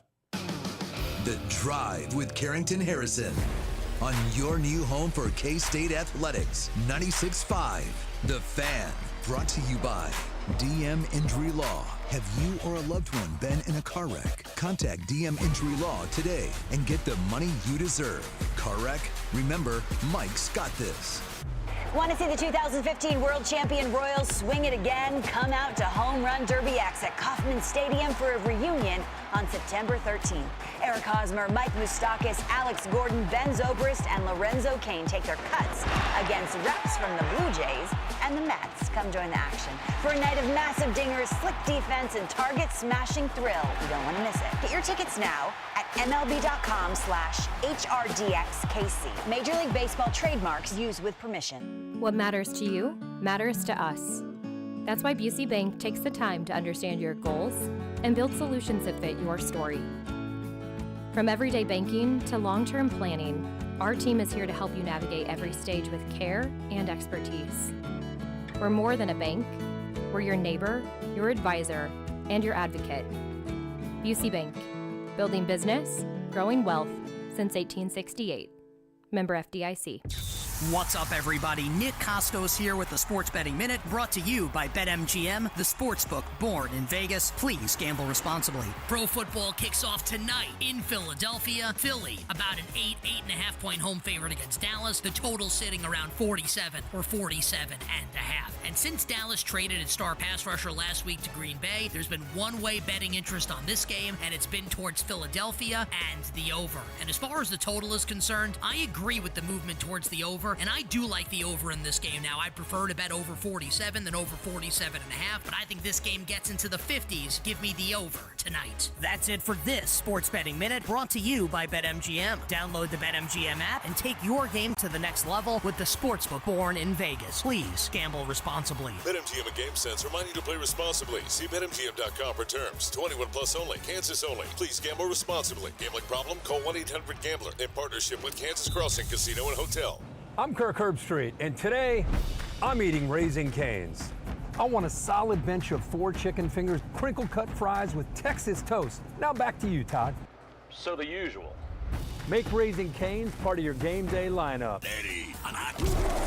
Bud Light and Tanners are teaming up to make every college game day legendary. Every Saturday, rep your college team, catch every play, and enjoy $15 buckets. Only at Kansas area Tanners locations. Bud Light and Tanners. From the stands to the bar, your game day headquarters. Hey, football fans, it's Brian Baldinger here with It's Your Journey presented by Hyundai. Football is finally back as we are looking forward to a great slate of Week 1 matchups. There are 7 division games across the league, but none of which are bigger than Detroit heading into Green Bay. 2 storied franchises begin their yearly chase for the title, but only one will come away with an early win to put their team in a better spot come January. Who will it be? It's Your Journey is brought to you by Hyundai. The Hyundai Getaway Sales Event is going on now. Get deals so right, it almost feels wrong. Don't miss out. Visit your local Hyundai dealer today. At Straight Talk, we get it. You say no a lot. Mom, can I get a tarantula? No. Coffee? No. So we're giving you more reasons to say yes, like a free 5G phone with real unlimited data with select plan activation. Can I use the free phone? Yes. See? Doesn't it feel good to say yes to more? Absolutely. Face tattoo? Absolutely not. Available at straighttalk.com and Walmart. Taxes and fees apply. In-store activation of Gold Unlimited plan or higher required. For network management practices, visit straighttalk.com. You're still glowing, flirting, grooving. You still got it. But your immune system weakens as you age. making it harder to fight flu, pneumococcal pneumonia, RSV, and COVID-19. Vaccines are a key part of any health routine and help strengthen your immune response. Ask your doctor or pharmacist which vaccines you need. Schedule in minutes at vaxassist.com. Sponsored by Pfizer. Wesley Financial Group is not a law firm. Hi, I'm Chuck McDowell, the timeshare cancellation guy. In 2011, I founded Wesley Financial Group with one goal in mind: to help honest folks out of their timeshares permanently. Today, I run Wesley with my two sons, a real family business, treating every client and every employee like we'd want our own family treated.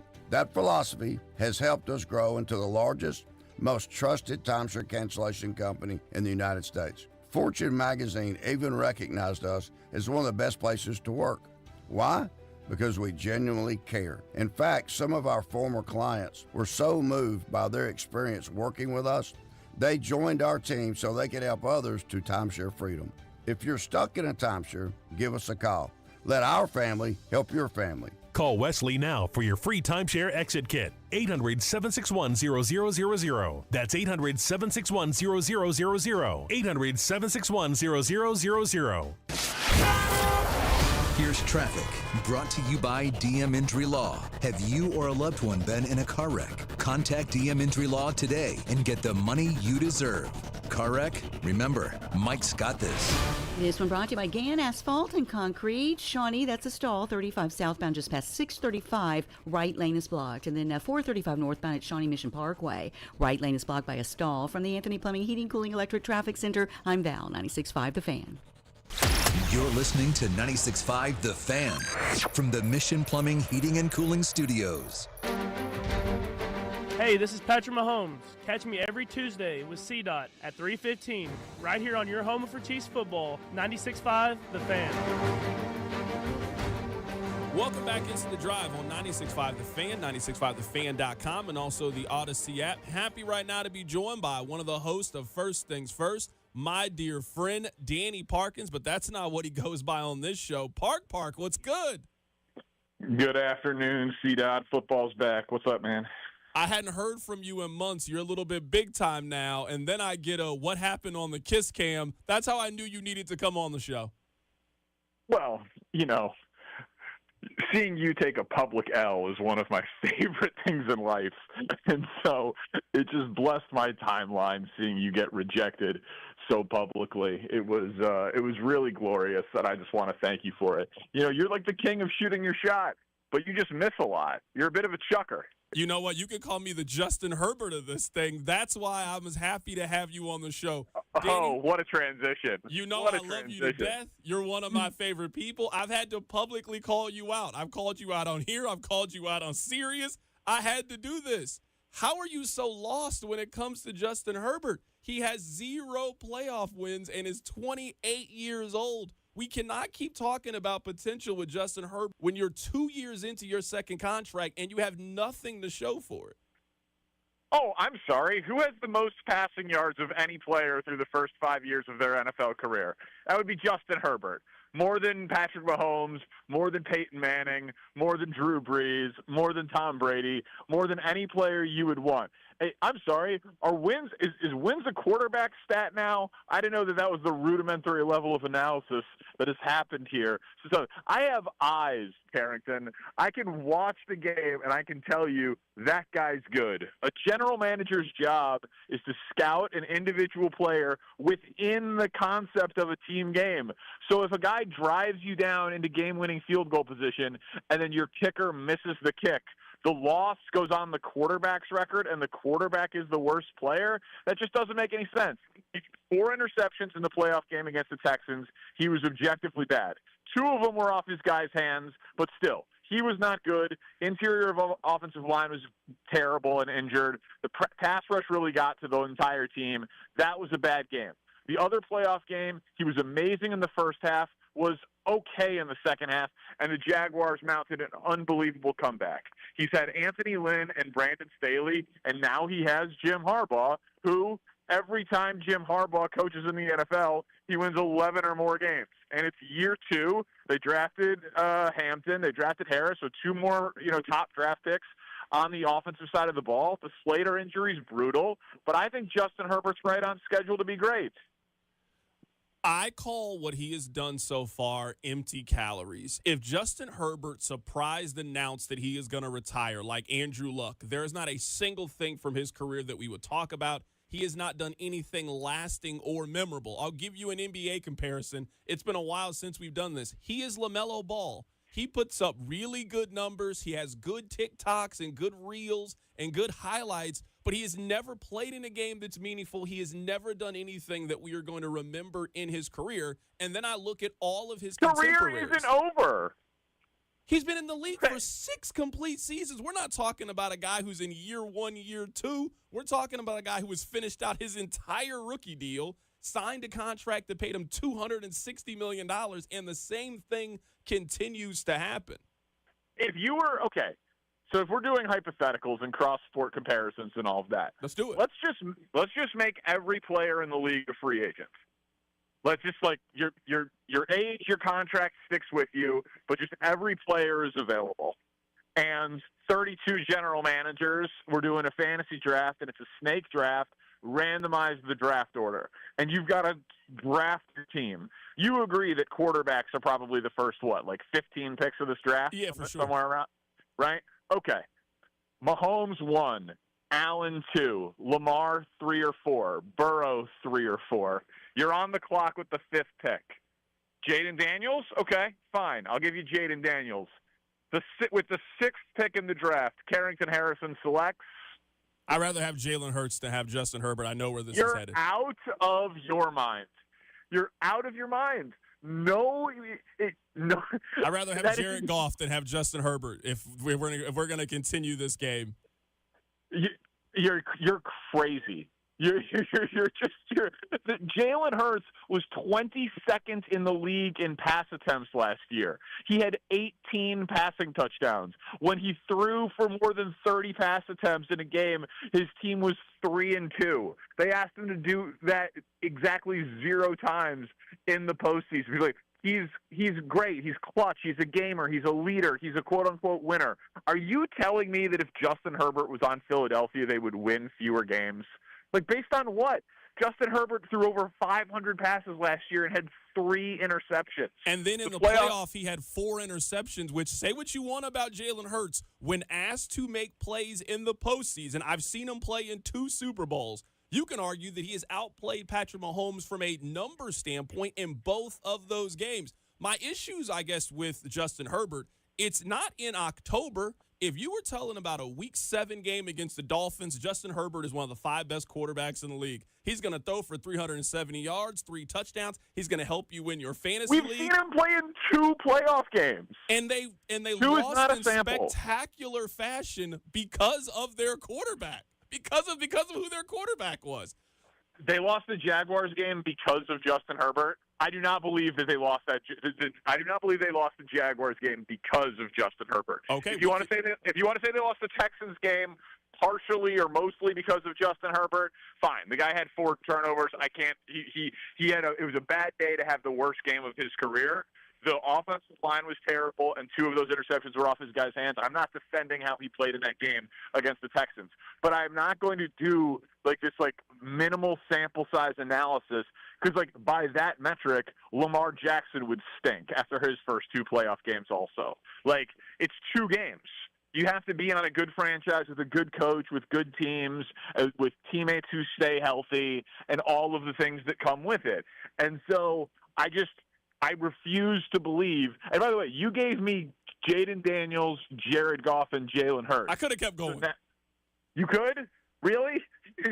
Really? I'm here to tell you, Danny, I am completely out on Justin Herbert. I am. We did this yesterday because I knew you were coming on the show.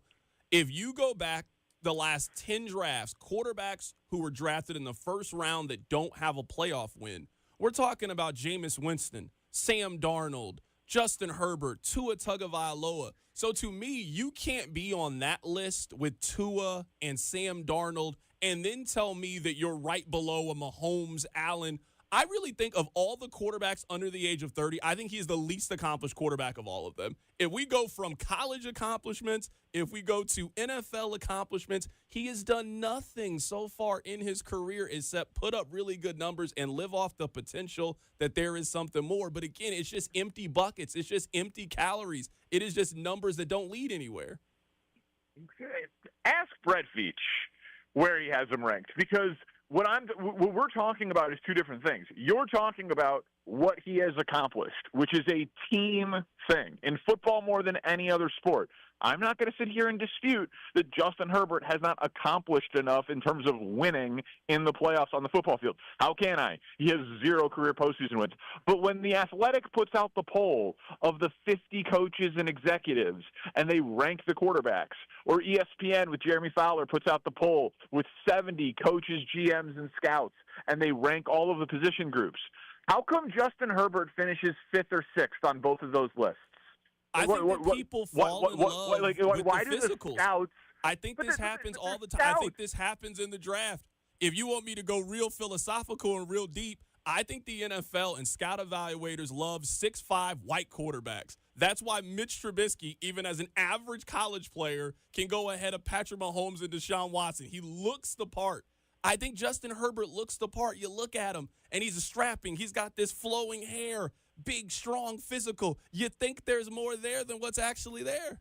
Well, then why isn't Trevor Lawrence ranked that high? You guys you did the same thing, which I told you from the beginning that Trevor Lawrence was fake. I've been saying this, and you know this, Danny. I've been saying this for 5-6 years. Hey, that guy's not as good as you guys think he is. But Trevor Lawrence, but I'm talking about the professional evaluators. We're just two guys yelling into phones. The professional evaluators do not rank Trevor Lawrence where they rank Justin Herbert. If you're going to bring up like white quarterback with good hair, like Trevor Lawrence leads the NFL in fumbles since he's been in the NFL. He's the worst version of Justin Herbert. You're right. Like Herbert's the good version of what we're talking about. Trevor Lawrence, he's not even the always save. He's not even the Aldi version. He's a true scammer. We have thrown this term. But he has a playoff win. No, he doesn't have a playoff win. All that matters is that he has a playoff win. We have been selling this Trevor Lawrence generational talent since he was a freshman and he beat Alabama. Yet despite since then, he has done nothing generational. I at least admit with Justin Herbert, if you don't watch the games and just do the eye test and you were just looking at the numbers, like, oh, man, hey, this guy, 30 touchdown passes, 4,500 yards, 67 completion percentage. Yes, he certainly looks the part.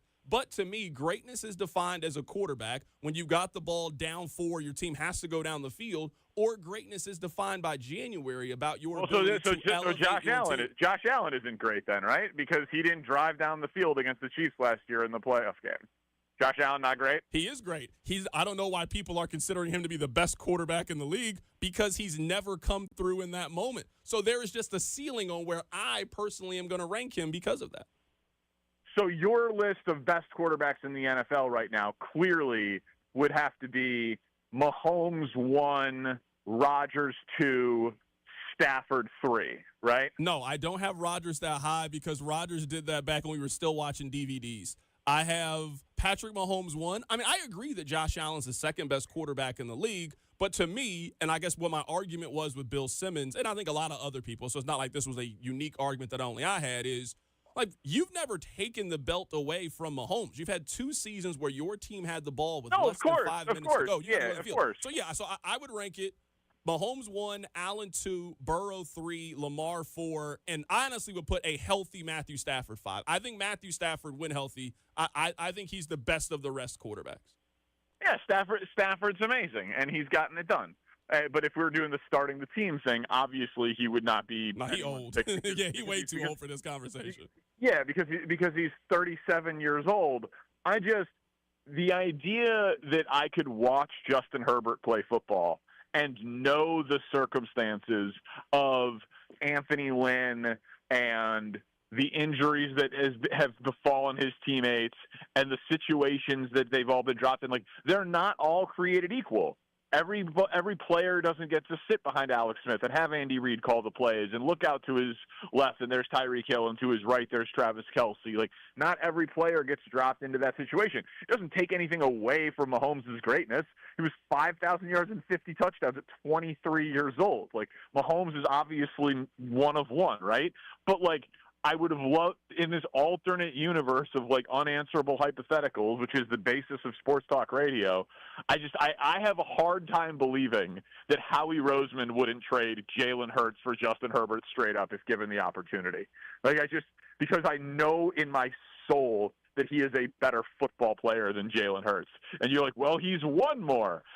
Yes, but Jalen Hurts has a better offensive line, better receivers, a better running back, a better defense, and a better general manager. Like, all of those things are on Hurts' side of the argument, and then Justin Herbert is just the more talented football player. You know what? I can't wait for you to do this same thing in about 3 years with Caleb Williams. It's going to be really great. I'm telling you right now, Caleb better win this season because there is no team that has put more around their quarterback than him, and if they miss the playoffs, all of the criticism will be on him. Yeah, no, I know. For all the quarterback wins evaluators, yeah, that's true. I think that the division and the schedule is brutal. I think they're going to make the playoffs barely, but Caleb's good. Caleb's going to be just fine. I'm not concerned. That is Danny Parkins. He's one of the hosts on First Things First, rising television star and friend of the show. Danny, I appreciate you, man. Thanks for popping on today. No problem. Go Chiefs. Absolutely. That is our guy, Danny Parkins, joining us on the show. It felt good to just get back in the groove of just arguing about things. No better person to call up to have on the show and argue about things. I genuinely believe that. The text line's I think that the league, I think they get enamored with people that look the part, and it happens just about every other draft. Daniel Jones, Mitch Trubisky, I think there is a certain type, and I think they get enamored with it. I'll never, ever forget this. Rob, you remember Zach Wilson's pro day? Remember he made that one throw? You know what I'm talking about? That's when they were calling it the Mahomes throw, where he was rolling out to his left. And I remember right then, I was like, oh, the Jets are going to take him number 2 overall. He just looked the part of what you think your franchise quarterback should be. I think that's what's happened with Justin Herbert. The numbers are undeniable. Like you cannot question the numbers. If you're still putting him in those top 5 conversations, it's just not based in anything to me. It's just based off of what you think he should be and not evaluating what we've gotten so far in his career. Coming up at the top of the hour, speaking of Justin Herbert, we are going to head to Brazil and be joined by the Chargers beat writer. Let's get back to the Chiefs. Here's Isaiah Pacheco. For me, I'm on a revenge tour. If you know what revenge means, you know what a tour is. I'm on a revenge tour. What does a revenge tour look like for Isaiah Pacheco? What does that look like? Because I think Isaiah Pacheco is going to bounce back. I've never wavered on Isaiah Pacheco. Not a healthy version of Pacheco. I mean, I wavered at the end of last year just because I didn't think he was healthy and I just didn't think that he was the best option I didn't think he was the best option for the team. But if you're telling me that Isaiah Pacheco is healthy and going to bounce back, I don't really know why he wouldn't bounce back to what he was before the injury. His rookie season, he had 830 yards. His second year, he had 935 yards. Now, last season, again, it's a lost year for me. I'm not holding last year against Isaiah Pacheco. A revenge tour to me for Isaiah Pacheco is him just quite simply bouncing back to what he was. Can you get 180 to 200 carries from Isaiah Pacheco? Can he get you somewhere between 850 and 900 yards? If he does that this season, you know what? I think that's a really productive year. That's a running back that is worthy of a second contract. I think wherever Isaiah Pacheco signs, whether he's back in Kansas City, whether you go somewhere else, he's a really good number 2. I don't think that Isaiah Pacheco should be your number 1 running back, but if you spend a draft pick, if you do what Denver has done, if you go get R.J. Harvey and then you got the J.K. Dobbins, Isaiah Pacheco type, I think you did more than enough in your running back room. That's the kind of deal that I think Isaiah Pacheco is going to get regardless of what team he plays for next year. I am excited to see what Isaiah Pacheco revenge tour looks like this season. Despite my hate of running back, the position in general, I am very bullish on Pacheco in 2025. I feel like Chiefs fans kind of forgot about him. Like, he got hurt, and they picked up the new shiny toy that was the old shiny toy in Kareem Hunt. And maybe I'm using a few people on the text line as a, straw man argument. But there was this thought last year that Pacheco shouldn't carry the ball and it should be all Kareem Hunt all the time and Kareem's back, this, that, and the other. When healthy, at this juncture in their career, Isaiah Pacheco is a better running back than Kareem Hunt. So if he calls revenge tour being a 900, 1,000-yard back again, which he basically was in 2022 and 2023 when he was healthier than 2024, then yeah, sign me up. I am buying Isaiah Pacheco stock. I think fans were too quick to put him away. I remember last in the text on the playoffs, they're wasting carries to Isaiah Pacheco, hands it off, gets it 1 yard. Well, yeah, because he was hurt. He broke his, fibula last year? That's a major injury that he rushed back from. You now have a proper offseason, weight program, the whole deal. I think Isaiah Pacheco, if he wants to call it a revenge tour, cool. I don't know why it's revenge. It's not like he can avenge the injury, but that's not here nor there. I think he is going to be a really important part of the Chiefs' offense in 2025. I mean, I do think I guess I'm looking at the revenge tour aspect, and I get the point that you're making.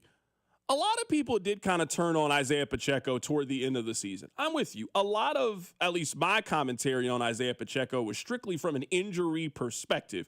But we could go back to the text line. At the beginning of this offseason, a lot of people were just walk away from Isaiah Pacheco. Just cut him. You already got your running back. I don't know how you can make the argument that you think Kareem Hunt's a better running back than Isaiah Pacheco. Like, that's just not, it's not based in there's no stat. There's nothing you can do to convince me that Kareem Hunt is a better running back than a healthy version of Isaiah Pacheco. So if he is healthy heading into the season, I think he is clearly your number one option and should be used as your number one option. Now, I think there is sort of a ceiling on what kind of season Pacheco is going to have. I don't think he's having 1,200 yards this year. I don't think he's one of those kind of backs. I think we know what kind of back he is. I think he is a 190 carries, 865 yards, 5 touchdowns, can catch the ball out of the backfield, tough as nails, tough runner, great energy, great teammate. I think you know exactly what Isaiah Pacheco is. And for the amount that you're paying him, for the resources that you have into him, you're getting excellent value out of that player. That's good for this year. You need him to be that. But I think the Chiefs are in almost the exact same situation this year that they were in last year. If something happens to Pacheco and he is out for an extended amount of time, I think the depth in that room is very, very thin. I don't think Brashard Smith is getting a lot of carries this year. I think they're using him as that Jerick McKinnon, Samaje Perine, catch the ball out of the backfield type. That guy just usually doesn't get a lot of carries in your offense. I think Elijah Mitchell could be cooked. Like, I think we could be talking about a Ronald Jones. He's just not really a factor in the offense this season.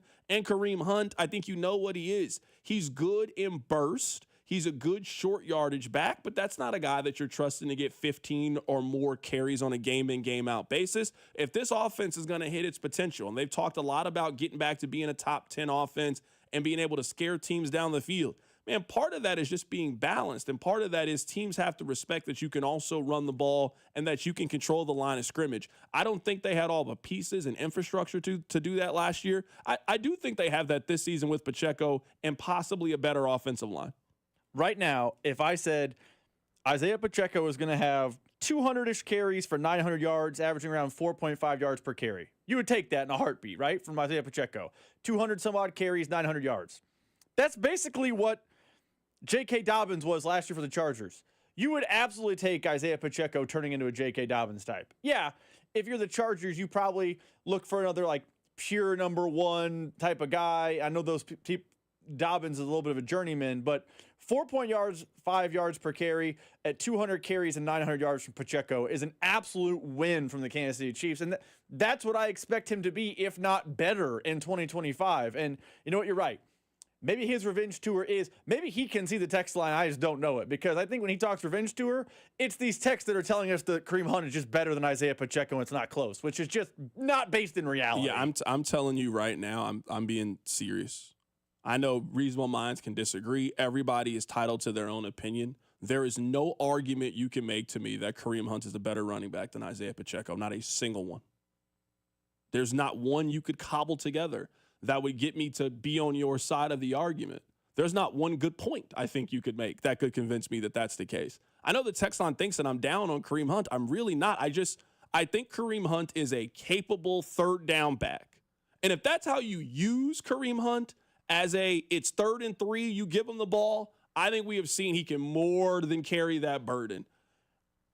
I think that's it. I think that's all that he is. I don't think he's a home run hitter. I don't think he's a guy that you can consistently count on to do a lot with the 15 to 20 carries. I think that's what Isaiah Pacheco is. I don't want to oversell what I think Pacheco is. I've told you. I think he's a guy that if you give him 185 carries this season, I think he gets almost 900 yards. I think he's a really productive, explosive, can be a home run hitter if you need him to be. And again, for the amount of money that you're paying, the resource that you got tied into him, I think that's a fine expectation of what he can be. Coming up at the top of the hour, we're going to be joined by the beat writer for the Los Angeles Chargers. We're going to head down to Brazil, getting you ready for week 1 of the NFL season. Keep it locked in right here. It's The Drive.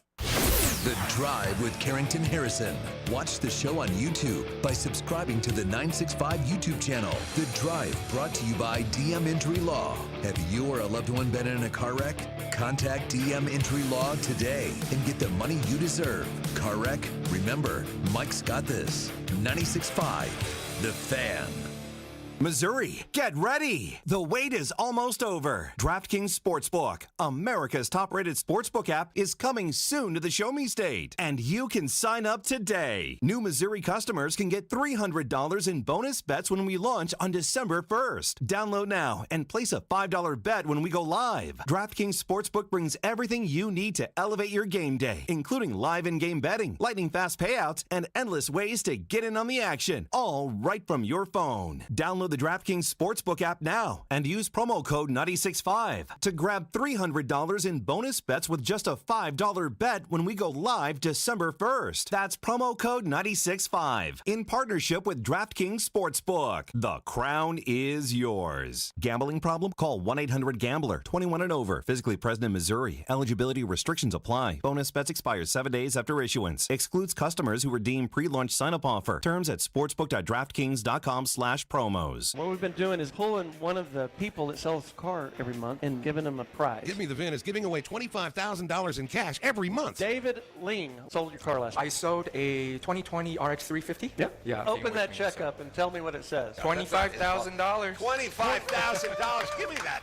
David Ling of Claremont, California is the latest winner in GimmeTheVin.com's big cash giveaway. $25,000. What am I getting for being here? No purchase necessary. For official rules, go to GimmeTheVin.com. Sell us your car. Need to sell your house in Kansas City but not sure where to start? Selling a home can feel overwhelming, especially if you're facing foreclosure, a divorce, an inherited property you don't want, or just need to move quickly. But you don't have to figure it out alone. Rex Buys KC is here to help. As a local home buyer, I understand the Kansas City market inside and out. My family and I live right here, so I know the neighborhoods, the trends, and the challenges homeowners face. That's why I take a consultative approach, helping you explore your options and find the best path forward. We buy houses in any condition, no need for repairs, no agent commissions, and no hidden fees. You'll receive a fair cash offer with a closing timeline that works for you. Whether that's in as little as 7 days or at your own pace, just a simple, hassle-free process designed around your needs. If you're ready to talk through your options, call me today at 816-330-6000 or visit rexbuyskc.com.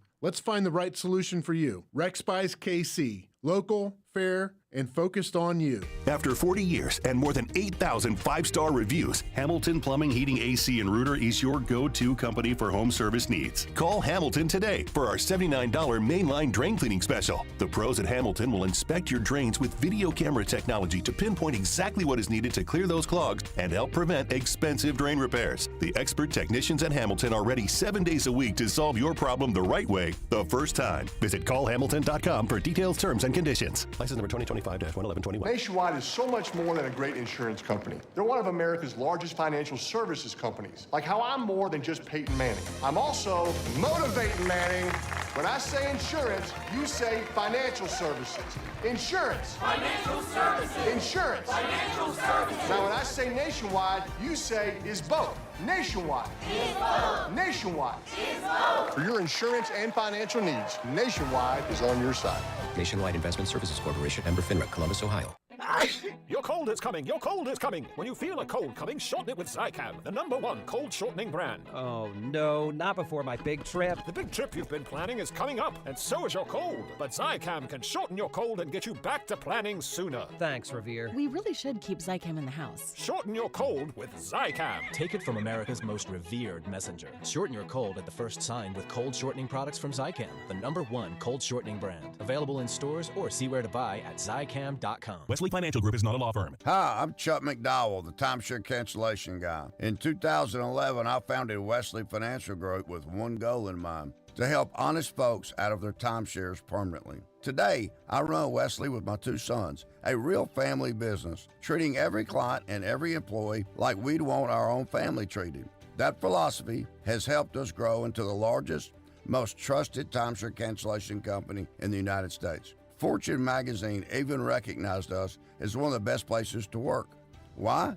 Because we genuinely care. In fact, some of our former clients were so moved by their experience working with us, they joined our team so they could help others to timeshare freedom.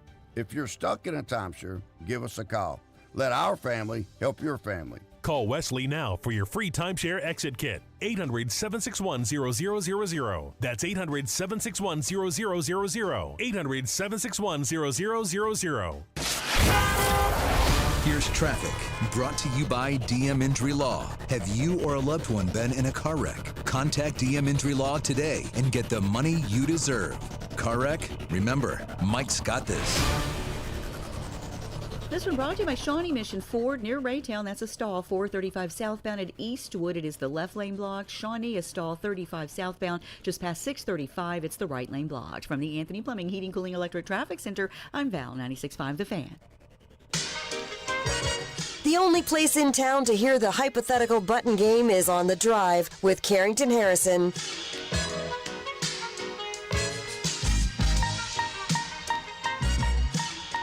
Welcome back into the show. My name is Carrington Harrison. Very happy to be here with you on this wonderful, wonderful Thursday. Coming up at the top of the hour, we are going to head to Brazil and be joined by the beat writer that covers the Los Angeles Chargers.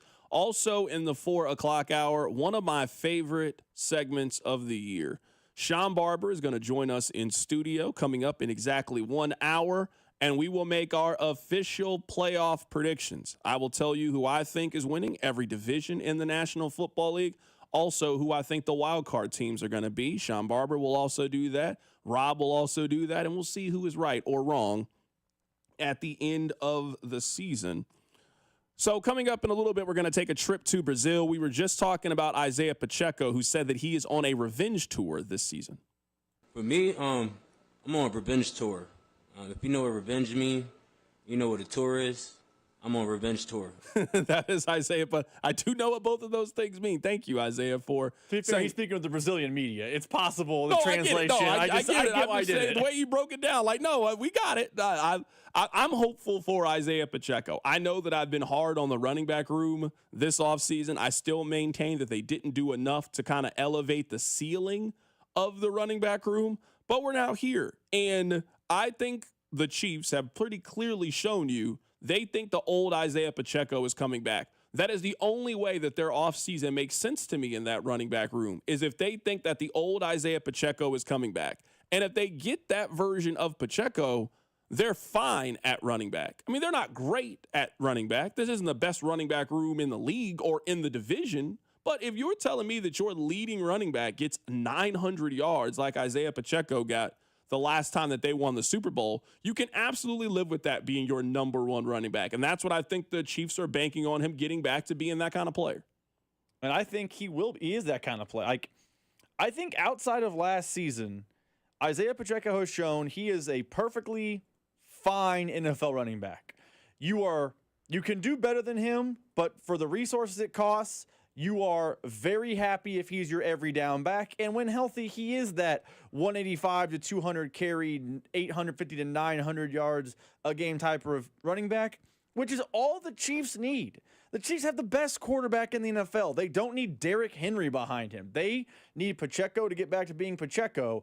We talked about it last segment. It's just astonishing to me how few people on the text line believe he can get back to that, or that he's somehow the lesser running back on the team. Coming up in a little bit, we're going to head to Brazil to learn a little bit more about the Chargers as we get ready for their matchup against the Kansas City Chiefs coming up in just a little bit. We talked about this a little bit earlier. We'll get back to week 1 of the NFL season. We were going through some of the bets that people have placed on this game. Let me give you the top 5 bets on DraftKings for tonight's game. Rob, these are the 5 most popular bets on DraftKings for tonight's matchup. Jalen Hurts to throw at least 1 touchdown. Saquon Barkley over 100 yards. Barkley over 80 yards. CeeDee Lamb over 60 yards. And Jalen Hurts to run for at least 25 yards. Those have been the most popular bets. I assume a lot of people are throwing that into their parlays today to get things going. Can you tell us again, what's the parlay that you made for later today? And what are the odds on that parlay? Let me look up the odds real quick because I don't have that readily available. I want to try to help people out today if we can help them. Got to make a little money tonight for the people. So I will say, whatever your favorite sports book is, if it's one of the main 2, they are doing no sweats tonight. So play a no sweat. You got to take a swing on a no sweat for sure. Got to take a swing. There's literally no sweat, no harm, no foul. So here is my bet tonight for my parlay for Eagles and Cowboys. Is it the biggest swing in the world? No, but it's definitely a swing. I got anytime Barkley touchdown, anytime Jalen Hurts touchdown, Eagles in the money line, plus 206. If I miss, I miss. I get my bet back. If I hit, double up. It feels good to win early in the season. So, yeah, 2 anytime touchdowns, a tush push, a Barkley one, and the Eagles to win as they unveil their banner. That's what I have tonight on one of the betting sites. I saw this story. Let's talk a little college football. I saw this story that Bill Belichick has banned certain teams from being able to attend their team's practices. Bill, I'm here to tell you right now that you're worried about the wrong things. This doesn't make any sense. Why is a college football coach banning Patriot scouts from attending his college team's practice? He also has banned teams from the Denver Broncos from the facilities during their practices. Bill, these are these kids' opportunity to go to the next level, and you're stopping NFL teams from coming in to watch your team's practices. This is standard. I get why maybe you would feel a way about the Patriots. What reason does Bill have to feel about the Denver Broncos? Just doesn't make any sense. The more and more that we hear about this, the more and more that we talk about this, I don't know if this North Carolina thing is going to work, man. This feels like a 4-8. He walks away at the end of the season because of health reasons. I can't honestly see this going any other way. It's just been too much nonsense and noise. And anytime you add all of those things together and you throw them in a pot, it usually ends up like this. It just ends up being a real disappointing year. And that's a team that just ends up just riding off into the sunset. I mean, it's been a whole lot of nonsense, if you ask me, about this team. I want to play this audio for you guys before we go to Brazil. Patrick and Travis having a little fun as we get ready for week 1. We got the game plan in before we headed this way, and now we're just kind of fine-tuning things. And so we've had a plan for this all summer long, and now we're just ready to play football again. Travis, what was last night like at the airport? Oh, man, it was crazy. It was a lot of fun seeing all the fans there. You had that one coming for telling everybody I didn't know where Brazil was. It's an exciting time. You get to hang out around the guys and the team, and this is something that we'll all remember. So you're just kind of in the moment and excited to play some football tomorrow, but just enjoying the process and experiencing new things with the guys. That was Patrick Mahomes and Travis Kelce as they were meeting the media. Chris Jones then came in and was holding the camera for one of the people. This is what superstar teams do. This is what they look like. You remember in The Last Dance, the Bulls took that trip over to Paris, and Mike was just doing all of these different things. This is what a superstar team looks like. This is how your superstar players interact when they go outside of the country. This is a really big deal that the NFL is playing this game. It is a really big deal that the NFL is sending the face of the league in Patrick Mahomes and maybe the most popular player in Travis Kelce overseas to play in this game. They're going to act like rock stars. They're going to be treated like rock stars because that's what they are. Coming up at the top of the hour, we're going to head to Brazil to learn more about the Chargers. Keep it right here. It's The Drive.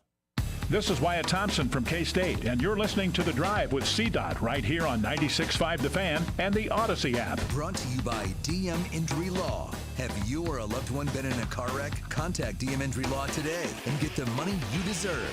Car wreck? Remember, Mike's got this.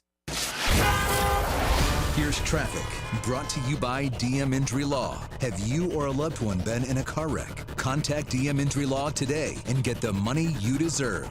Car wreck? Remember, Mike's got this. Brought to you by Salvation Army of Kansas City. That two-car crash still there. It's 35 northbound, the exit to Brighton in the left lane, and a stall 29 northbound just past Northwest 72nd. That stall in the right lane. From the Anthony Plumbing, Heating, Cooling, Electric Traffic Center on Val 96.5 The Fan. Sports brought to you by the Salvation Army and registertoring.com. KC Companies, give back this holiday season.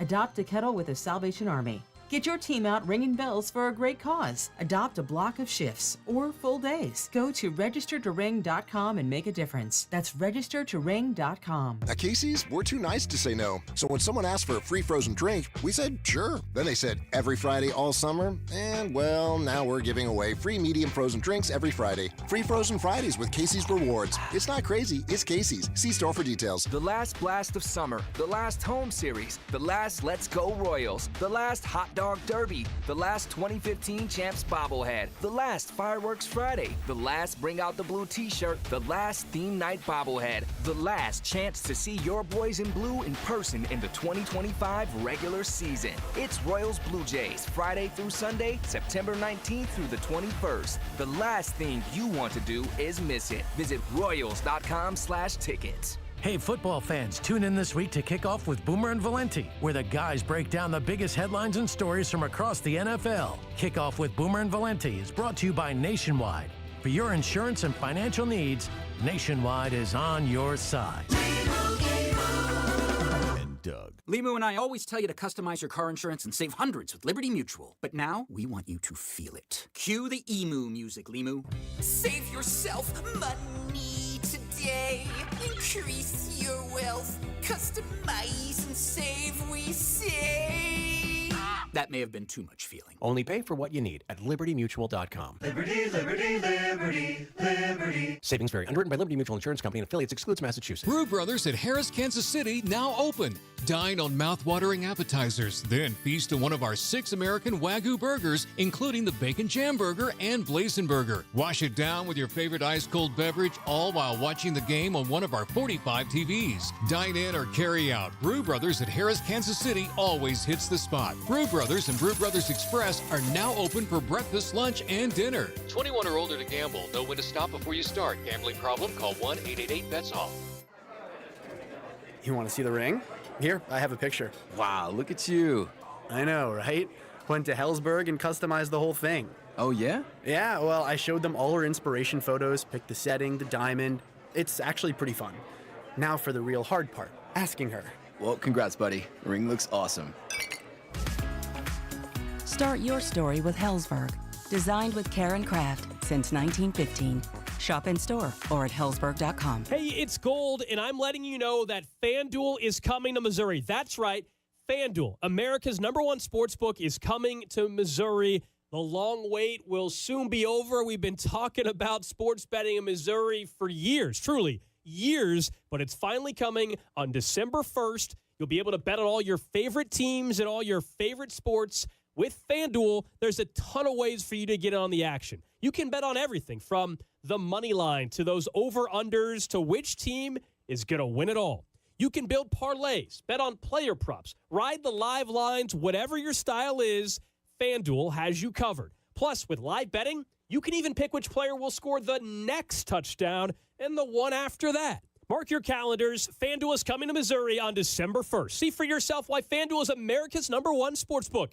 FanDuel, play your game. FanDuel Sportsbook is an official partner of 96.5 The Fan. Must be 21 and present in Missouri. Gambling problem? Call 1-800-GAMBLER. At Busey, banking is about more than numbers. It's about relationships. For over 150 years, we've been helping individuals, families, and businesses reach their goals with personalized service and local decision-making. Whether you're opening your first account or planning your next big move, we're here with the tools and support to help you move forward with confidence. Busey Bank, your partner for life's moments both big and small. Member FDIC. I'm Mitch Holtis, voice of the Chiefs. Everyone develops cataracts naturally as they get older. When your vision is affected by cataracts, you should see my doctor, Dr. Steven Silverstein at Silverstein Eye Centers. Dr. Silverstein is a world-renowned cataract surgeon who performs life-changing laser-assisted cataract surgery with premium lens implants to correct your vision up close and far away. Trust my eye doctor, Dr. Steven Silverstein, Silverstein Eye Centers, 816-358-3600 to schedule an appointment. Tonight, partly cloudy with a slight chance of showers and thunderstorms, low around 60. Weather brought to you by Staples. Have you heard? The Staples Easy button is back with even more easy. Press it for custom prints, shipping services, even passport photos. Staples. That was easy.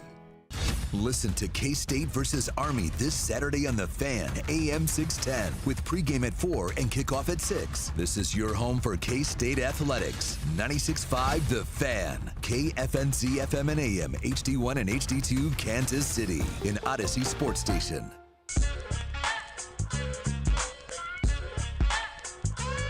Let's head to Brazil right now to be joined by Fernando Ramirez. He covers the Chargers for the Sporting Tribune as we get you ready for the Chiefs and Chargers Week 1 down in Brazil. Fernando, man, happy to have you join us today. Hey, appreciate you guys having me. Absolutely. How long is the flight from L.A. to Sao Paulo? Well, I'm actually not down there. I was not given the okay to go, but I heard it was the Chargers said it was a 13 to 14-hour flight, direct. But I know some people went L.A., Atlanta, Sao Paulo, and that was about 18 hours altogether. Right now, we're taking a closer look at the Chargers, getting you ready for the Chiefs' Week 1 opponent against the Chargers coming up tomorrow on YouTube or YouTube TV. All right, Fernando, let's just start with this. These two teams obviously know each other very well. What's different about the Chargers now since the last time these two teams played one another? I'd have to say the weapons around Justin Herbert. I know Ladd McConkey didn't play in that game that they last played against each other. They brought back Keenan Allen. They drafted Trey Harris and Keandre Lambert-Smith. Both of them had Trey kind of came on late during training camp and in the preseason, but Keandre was a consistent weapon for them throughout the whole training camp process. They're very excited about both of them. Omarion Hampton's a guy that they've kind of been keeping close to the chest. If we're talking about a poker game, they haven't really used him at all during preseason games. They've given him like two touches, maybe three. They haven't really tried to show him off as maybe a secret kind of player that nobody really knows. Najee Harris was added also, and Najee's off the injury report. He should be playing. They also have a fifth-round pick out of Syracuse tight end Oronde Gadsden, who he became a red zone target for Herbert during training camp. So they're very excited about all the weapons that they have at the arm of Justin Herbert. How excited are you guys to have Keenan Allen coming back? You know, it's funny. I just released today. I spoke to Keenan for about 15 minutes on Tuesday, and I just asked him about everything. I said, "How did you feel going last year?" He's like, "I wasn't happy in Chicago, not because of the team or us going 5-12. I didn't have my family there. I moved. I decided to not move my wife and my family to Chicago with me, so I felt out of place, and I really wanted to be a Charger. I wanted to continue being a Charger, but he didn't want to take a pay cut, and with the tight salary cap, they had to cut bait with some guys, and they decided to cut him. But now that he's back, guys are really excited. The receiving corps is very excited about having a veteran like that, because Ladd's the only. I mean, Quentin Johnston's the most veteran guy in that locker room, and they needed another. Well, Darius Davis as well, but they needed a veteran presence, and it seems like the kids have already started picking at his brain and seeing what he's seeing. So they're very excited about having Keenan back, and of course Justin's going to be the most excited one because they really have a good relationship on the field. Right now, we're talking to Fernando Ramirez, learning a little bit more about the Chargers. We'll kind of start to deep dive into the game here coming up in just a bit. We've been doing a lot of conversations about Justin Herbert over the offseason, about where he ranks, how do you place him. My frustration with Herbert is the numbers are there. There's no question. But at this stage in your career, usually if you have that level of talent, you've just done a little bit more. You've won MVP. You've been in MVP conversations. Your team has won the division. You've had a couple of playoff wins at this point. It's kind of, to me, disappointing the talent that I think Justin Herbert has versus what he's accomplished so far in his career. Well, I mean, if we're being completely honest, and I'm not trying to defend anything, but he's had 5 coordinators in 6 years with the Chargers. This is besides Lombardi going from his first year to his second year, this is the only other time he's had a coordinator stay. Head coaching has kind of been a disaster. They had Anthony Lynn for 1 year. They have Brandon Staley. Brandon Staley was a defensive-minded coach, but their defense ranked bottom in the NFL, and weapons have kind of been in and out. The offensive line has kind of been in flux. And I know it sounds like excuses and stuff, but I really think it's rare for a quarterback of his caliber to have such a revolving door when it comes to all these pieces. I mean, you look at Joe Burrow. Joe Burrow's had Zach Taylor his whole career. He's had Mahomes has had Andy Reid the whole time. Even Josh Allen's had Sean McDermott the whole time too. So Lamar Jackson's had John Harbaugh. So every other quarterback has kind of had a stability there. And with the Chargers, unfortunately, they've made decisions where they've tried to get guys that are obviously hot commodities but don't cost as much. And this time they decided to go for a coach that wants that bag, and he deserves that bag. And they decided to finally bring in somebody who is a head coach. Brandon Staley was trying to coach the defense and mainly stayed on the defense. This guy's coming in here and he's being like, okay, I want to know what's going on in special teams, offense, defense, everything. Give it all to me. Let me bring in my own strength and conditioning coach who brings another 5 or 6 coaches with him to really get the best out of these guys. So for the first time, I think last year and this year, Herbert has stability where you know that the players believe in the head coach's messaging, and there's not like whispers behind going, is this guy really who we think he is? Maybe he's just all show, and that's kind of where I come with it, is that Justin hasn't had that stability until last season and now this season. But I do agree that he does need to step up and make more plays. But at the same time, I mean, it's kind of he's kind of had the short end of the stick when it comes to the rest of the quarterbacks in his same thing that Phillip kind of went through in his tenure, where Ben Roethlisberger and Eli won Super Bowls, and Phillip kind of was like, okay, like, why are we not getting teams together to kind of put this thing together? So for the Chargers' sake, hopefully Justin isn't that guy that misses out on the Super Bowl, but yeah, he finally has a coach that brings stability.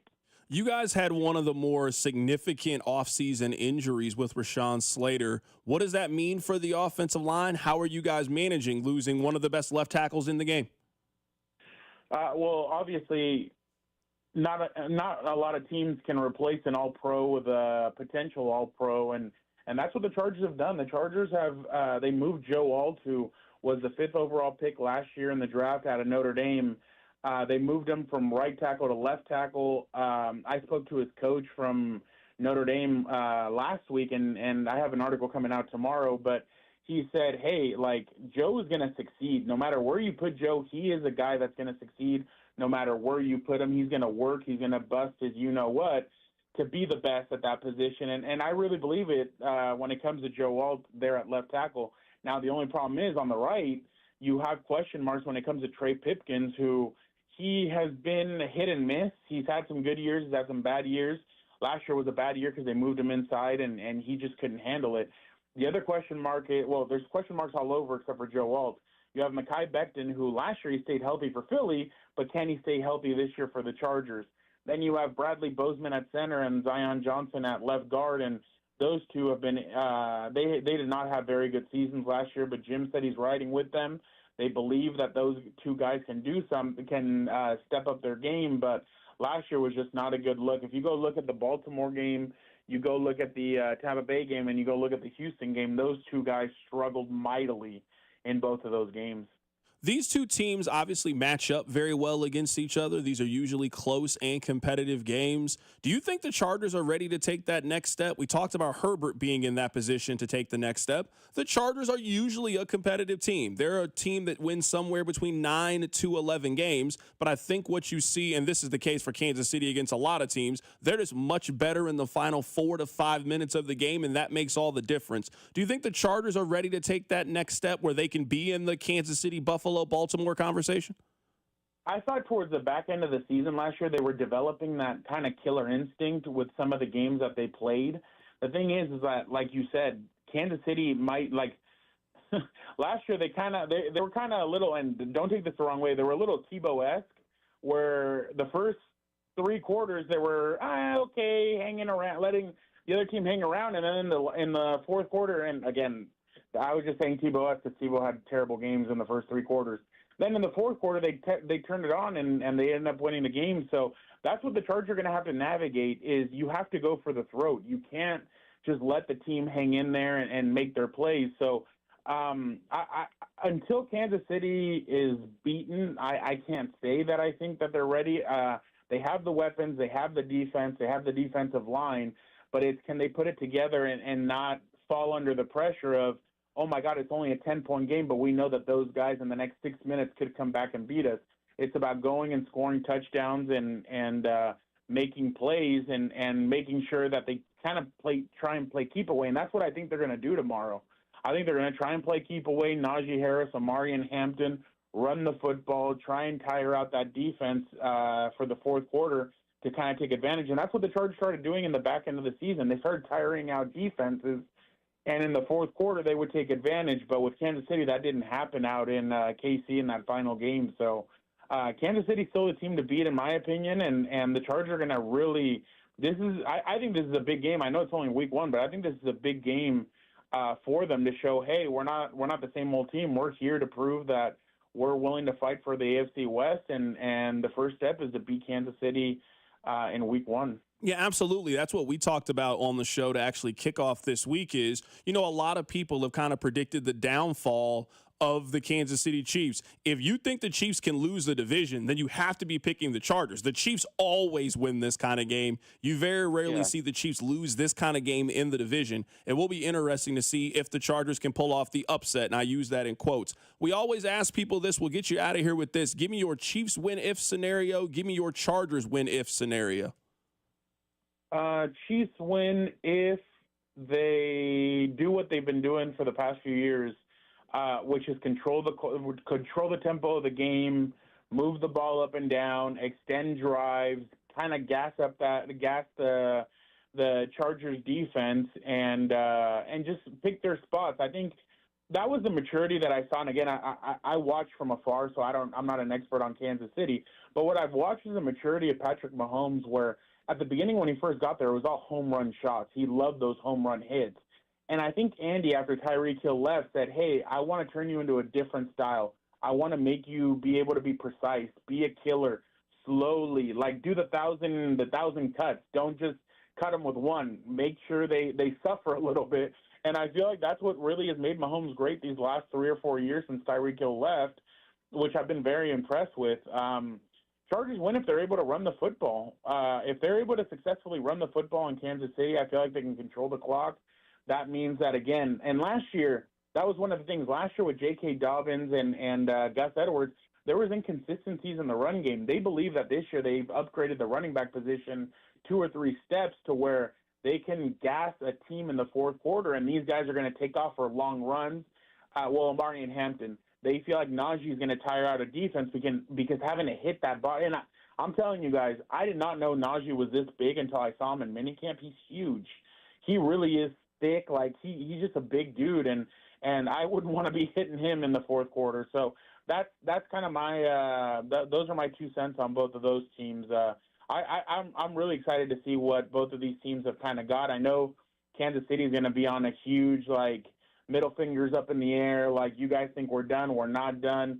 This might be Kelsey's last dance. Let's get him a ring before he commits the ring when he gets married. But I'm very interested to see how this game plays out. That is Fernando Ramirez joining us on the show. He covers the Chargers for the Sporting Tribune. Fernando, great stuff, man. We look forward to catching up with you, and these two teams have a rematch here later in the season. All right, I appreciate you guys. Have a good rest of your week, and hey, football's back, so that should be exciting for everybody. Merry Christmas to everybody. Absolutely. That is Fernando Ramirez joining us on the show. It is certainly a Merry Christmas. We are going to be joined by Josh Vernier coming up in about 15 minutes. Some breaking news with the Royals. Carter Jensen is going to be in the lineup today for the Royals, and Seth Lugo has been moved to the disabled list. We'll talk about it next. Keep it right here. So Drive. The Drive with Carrington Harrison, a show that prides itself on getting it right. I don't know what I'm talking about. Brought to you by DM Injury Law. Have you or a loved one been in a car wreck? Contact DM Injury Law today and get the money you deserve. Car wreck? Remember, Mike's got this. 96.5, The Fan. Listen up, folks. I want to tell you guys about my new obsession. It's Daisy French Onion Dip. With football season here, it is the perfect dip for your chips, your wings. The delicious Daisy French Onion Dip and the Daisy Ranch Dip, they're game changers. They're delicious as a homemade dip, and they're made with real herbs and real spices and also ingredients that you find right there in your kitchen. So the next time you're having people come over to celebrate the start of the football season, you better make sure you have one thing, and I'm talking about that Daisy French Onion Dip. You can find it the next time you go to the grocery store. What's up, everybody? Nick Costos here with the Sports Betting Minute, brought to you by BetMGM, the sportsbook born in Vegas. Please gamble responsibly. Pro football kicks off tonight in Philadelphia. Philly, about an 8.5 point home favorite against Dallas. The total sitting around 47 or 47.5. And since Dallas traded its star pass rusher last week to Green Bay, there's been one-way betting interest on this game, and it's been towards Philadelphia and the over. And as far as the total is concerned, I agree with the movement towards the over, and I do like the over in this game. Now, I prefer to bet over 47 than over 47.5, but I think this game gets into the 50s. Give me the over tonight. That's it for this Sports Betting Minute, brought to you by BetMGM. Download the BetMGM app and take your game to the next level with the sportsbook born in Vegas. Please gamble responsibly. BetMGM and GameSense remind you to play responsibly. See BetMGM.com for terms. 21 plus only. Kansas only. Please gamble responsibly. Gambling problem? Call 1-800-GAMBLER. In partnership with Kansas Crossing Casino and Hotel. Hey folks, I've got a couple of important questions for you. Do you know how much money you need to retire? Do you have a plan in place for your loved ones? If your answer is no, it's time to get your financial planning on track with UMB Private Wealth. It's never too late to start. Plus, their team supports you at every step of the planning process. Go to umb.com/privatewealth to schedule your appointment. That's umb.com/privatewealth. Why not start today? I'm Kirk Herbstreit, and today I'm eating Raising Cane's. I want a solid bench of 4 chicken fingers, crinkle-cut fries with Texas toast. Now back to you, Todd. So the usual. Make Raising Cane's part of your game day lineup. The other place with 5 great Kansas City locations: Shawnee, Olathe, downtown Overland Park, Mission, and Belton. Stop by this summer and enjoy their beautiful patios, all while listening to some live music at most locations Thursday through Saturdays. And on game day, they have enough big screens that you'll never miss a minute of the action, all while enjoying some great food and beer specials. So make the other place your summer headquarters. The other place: Shawnee, Olathe, downtown Overland Park, Mission, and Belton. Check out theotherplace.com. There's nothing like when you get that part from eBay and it just fits. Yeah, the first time. So you can do less of this and get right back to more of this. At eBay, you'll find all the parts you need, guaranteed to fit, at prices you'll love. Sounds good, doesn't it? eBay, things people love. Eligible items only. Exclusions apply. You're still glowing, flirting, grooving. You've still got it. But your immune system weakens as you age, making it harder to fight flu, pneumococcal pneumonia, RSV, and COVID-19. Vaccines are a key part of any health routine and help strengthen your immune response. Ask your doctor or pharmacist which vaccines you need. Schedule in minutes at vaxassist.com. Sponsored by Pfizer. Get in the zone, AutoZone. Summer's almost over, but the heat is pressing on. If you've got battery trouble, stop by AutoZone for free battery testing. It may just need a charge, and we'll do that for free too. If you do need a battery, We've got options starting at just $89.99. And we'll recycle your old battery for free. Now that's a strong start. Don't miss the end of summer sale. Now at AutoZone until September 22nd. Get in the zone, AutoZone. Restrictions apply. It all comes down to this, folks. Yep, the entire season is on the line. But my throat has officially thrown in the towel. Sounds like you need Vicks VapoCool drops. They're max strength and vaporize sore throat pain. Whoa! These VapoCool drops hit fast. Speaking of fast, did you just see that play? Yeah, he vaporized that ball. That pun should have come with a penalty. Vaporize sore throat pain with Vicks VapoCool drops. Use as directed.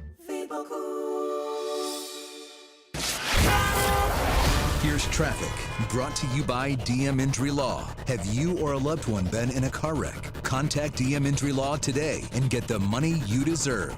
Car wreck? Remember, Mike's got this. Brought to you by Conley Plumbing Solutions, still dealing with a multi-car crash. 435 southbound just past 70. It's got the right lane blocked. Another crash to report, and that's going to be 29 northbound at Northwest 72nd. Right lane blocked. From the Anthony Plumbing, Heating, Cooling, Electric Traffic Center on Val 96.5 The Fan. You're listening to 96.5 The Fan from the Mission Plumbing, Heating, and Cooling Studios. Hey, it's Lucas Ursig from the Kansas City Royals. You're listening to The Drive with C-Dot on 96.5 The Fan. Let me give you guys the lineup for today's Royals game. Mike Yastrzemski, Bobby Wood Jr., Vinny Pasquantino, Mikel Garcia, Salvador Perez, Adam Frazier, Michael Massey. Carter Jensen is the designated hitter today. He is hitting 8th, and Kyle Isbell. That is the lineup for your Kansas City Royals. Funny enough, a couple of days ago when I was at the Royals game, I was actually sitting in front of, I don't know if that was Carter Jensen's family, but they were people who clearly knew who he was. They were in a little suite. They were going crazy, as you should. You know, you grow up as a local kid. You grow up going to Park Hill, hoping that one day you can play in this stadium as a professional player, and you get a chance to do it, and you come up in the 9th inning. I would be excited for my friend, family, whoever I knew in this situation too. So really excited that Carter Jensen gets a chance to start today for the Royals. He's a designated hitter, and we'll see how he performs today. The big news is this just actually happened while we were doing the interview in Brazil. Seth Lugo has been placed on the 15-day injured list with a lower back strain. We'll get back to football here coming up in a bit. Sean Barber is going to join us in studio. We're going to go through our NFL predictions as today is the first day of the NFL season. Him going on the injured list right now is the only thing that makes sense. Something is clearly off with Seth Lugo. And I think the Royals at every turn have tried to tell you, no, he's fine. Well, I kind of know what Seth Lugo's look like. He's kind of been around for a while. It doesn't look like he's fine.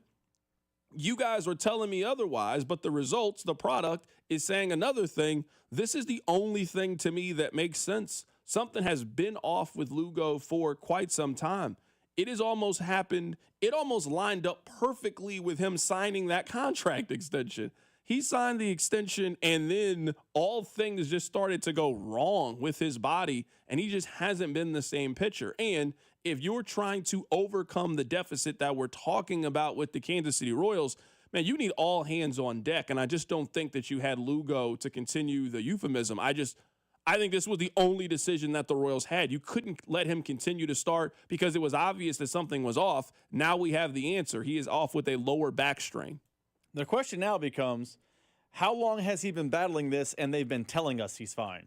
Because outside that start against the Rangers, I forget the exact date and time. If I had a schedule in front of me, I would tell you. Basically, since signing the contract, he didn't look right. He didn't look like himself. And I'm not saying Seth Lugo is going to be a top 5 Cy Young candidate for his entire career, but he looked like something was off. And at every post game, Matt Quatraro was asked about it. Nope, he's fine. He's fine. He's fine. He's fine. Now he's on the IL. Has he been battling this now for 3 weeks?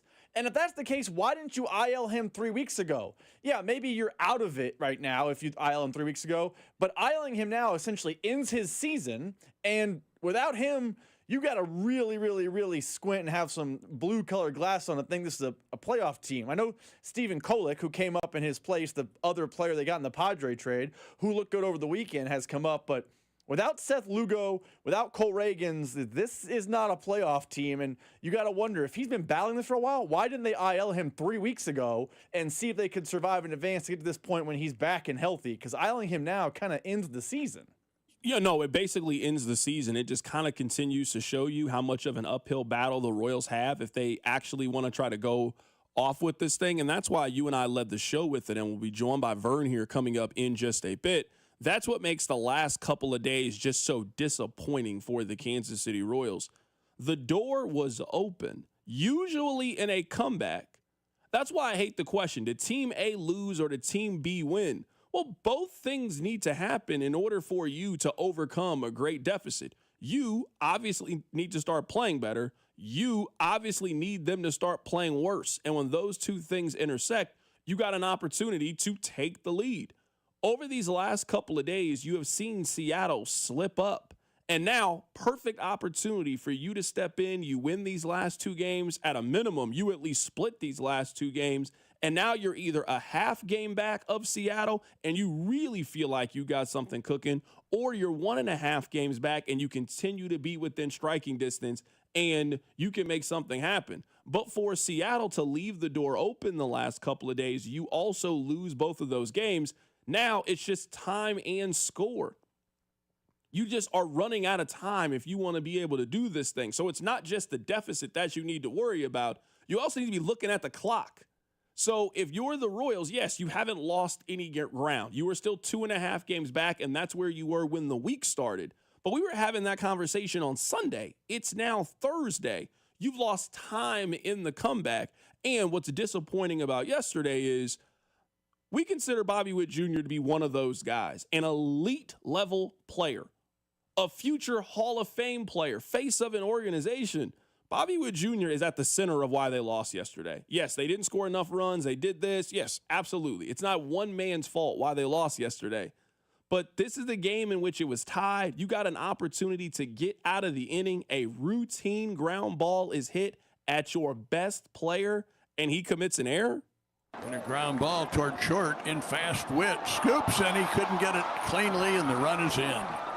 Then you follow it up in the very next half inning. Bobby Witt Jr. has an opportunity to drive in a run to erase the error. He doesn't drive in the run. You also got Vinny Pasquantino, who a couple of weeks ago was as hot as any hitter in baseball. He also doesn't get it, and it kind of felt like right there, well, that's the game. You had your opportunity. You blew the lead. You then committed an error. Your two best offensive players don't step up. They don't get big hits in big spots in a big moment, and you just lost a very disappointing game. The Royals lost these last 2 days. I don't know if the Angels outplayed them as much as it just felt like the Royals just, and kind of what has been the theme of this season, they just make a small mistake here, a small mistake there, and then they just can't overcome it with their offense, and that ends up being the death of them. That's what happened the last couple of nights. I remember, I don't know when it was. I think it was either early in the season or maybe before the season. We had Vern on, and Vern will join us here in a few minutes anyway. And he talked about, well, if the Royals don't get production from, their core, their season's not going to go well at all. And I feel like in September, that core, which was, as I recall Vern saying, Salvi, Reagans, Lugo, Bobby, and Vinny has mostly done his job in September. Bobby had the error last night and the bad at-bat, which probably cost him the game. Seth Lugo's now on the IL, and Cole Reagans has been on the IL most of the summer. Like, the fact the Royals got to this point without their big core group carrying them is admirable, but this is what happens when you rely on a big core group and they all just don't live up to the hype. You end up 2 to 3 games short of the playoffs, which is what it's feeling more and more like with the Royals. Yeah, I mean, absolutely. I think in any comeback, in any loss, you can kind of point to a game or two or an action or two that ends up being the reason why you missed the postseason. This kind of feels like one of those stretches. Seattle gave you an opportunity. They really gave you an opportunity to make up ground. The Royals could be a half game back if they had just taken care of business these last couple of days, and they've lost both of them. Coming up in about 15 minutes, we're going to be joined by Sean Barber. He's going to join us in studio. We are going to go through and give you all of our NFL predictions. We'll do that coming up momentarily with Sean Barber, but let's head to Kauffman Stadium right now to react to the breaking news. Josh Vernier joins us on the show. Vern, how you doing, my man? I'm all right. Nice to talk to you. Absolutely, Vern. I was at the game a couple of days ago. I'm sure by now you know that I was at the game a couple of days ago. I was actually sitting right in front of Carter Jensen's family. I'm happy for them that they get a chance to see him start today.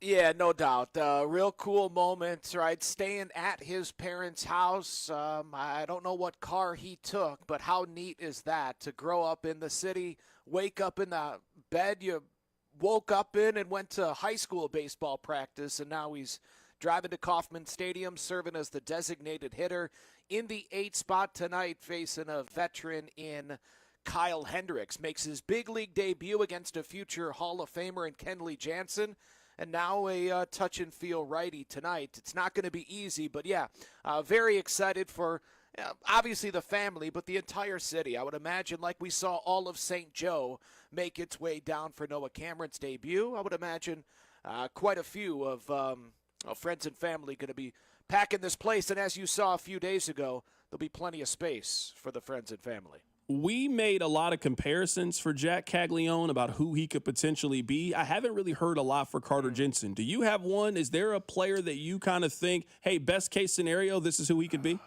Boy, oh man, that's a good question. It is interesting to see.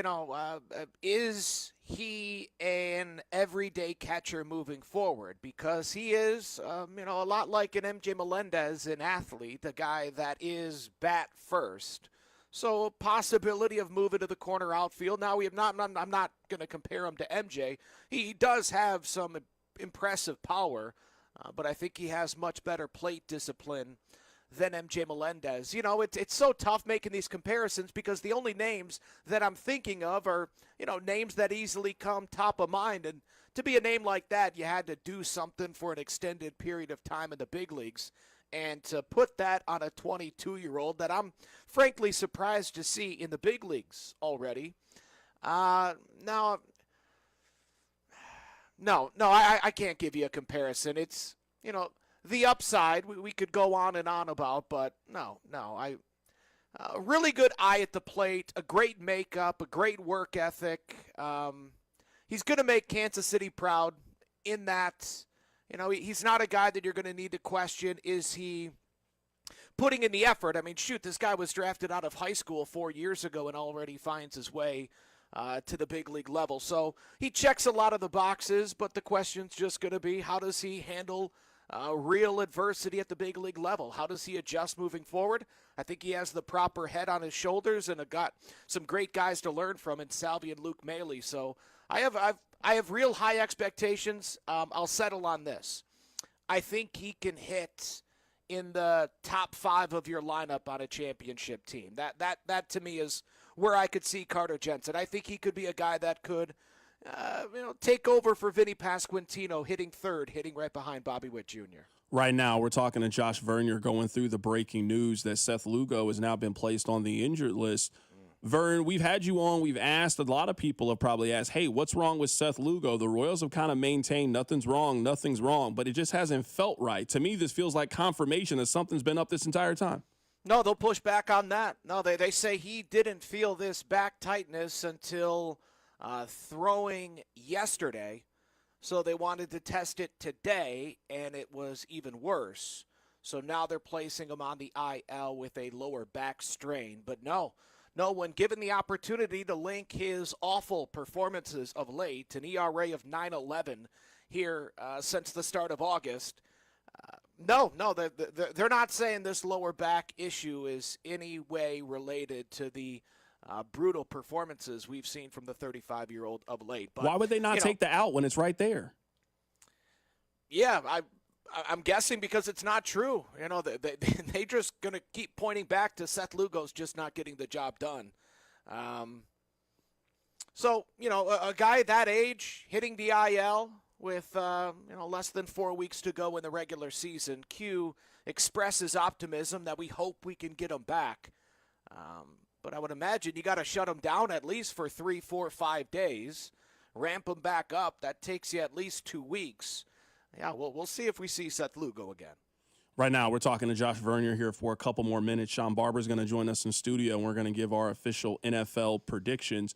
Vern, can you take me through the play in right field with Jack Caglione? Is that a play that a outfielder should make? Was that just a misplay just due to inexperience and him not having a lot of experience when it comes to playing outfield? Can you kind of take me through that play? That was Yastrzemski. If we're talking about the 8th inning last night and that rocket off of the bat of Yoan Moncada, that was Mike Yastrzemski, who you know is an above-average right fielder. I don't think he's quite a Gold Glover, but he's the best defensive right fielder this team has.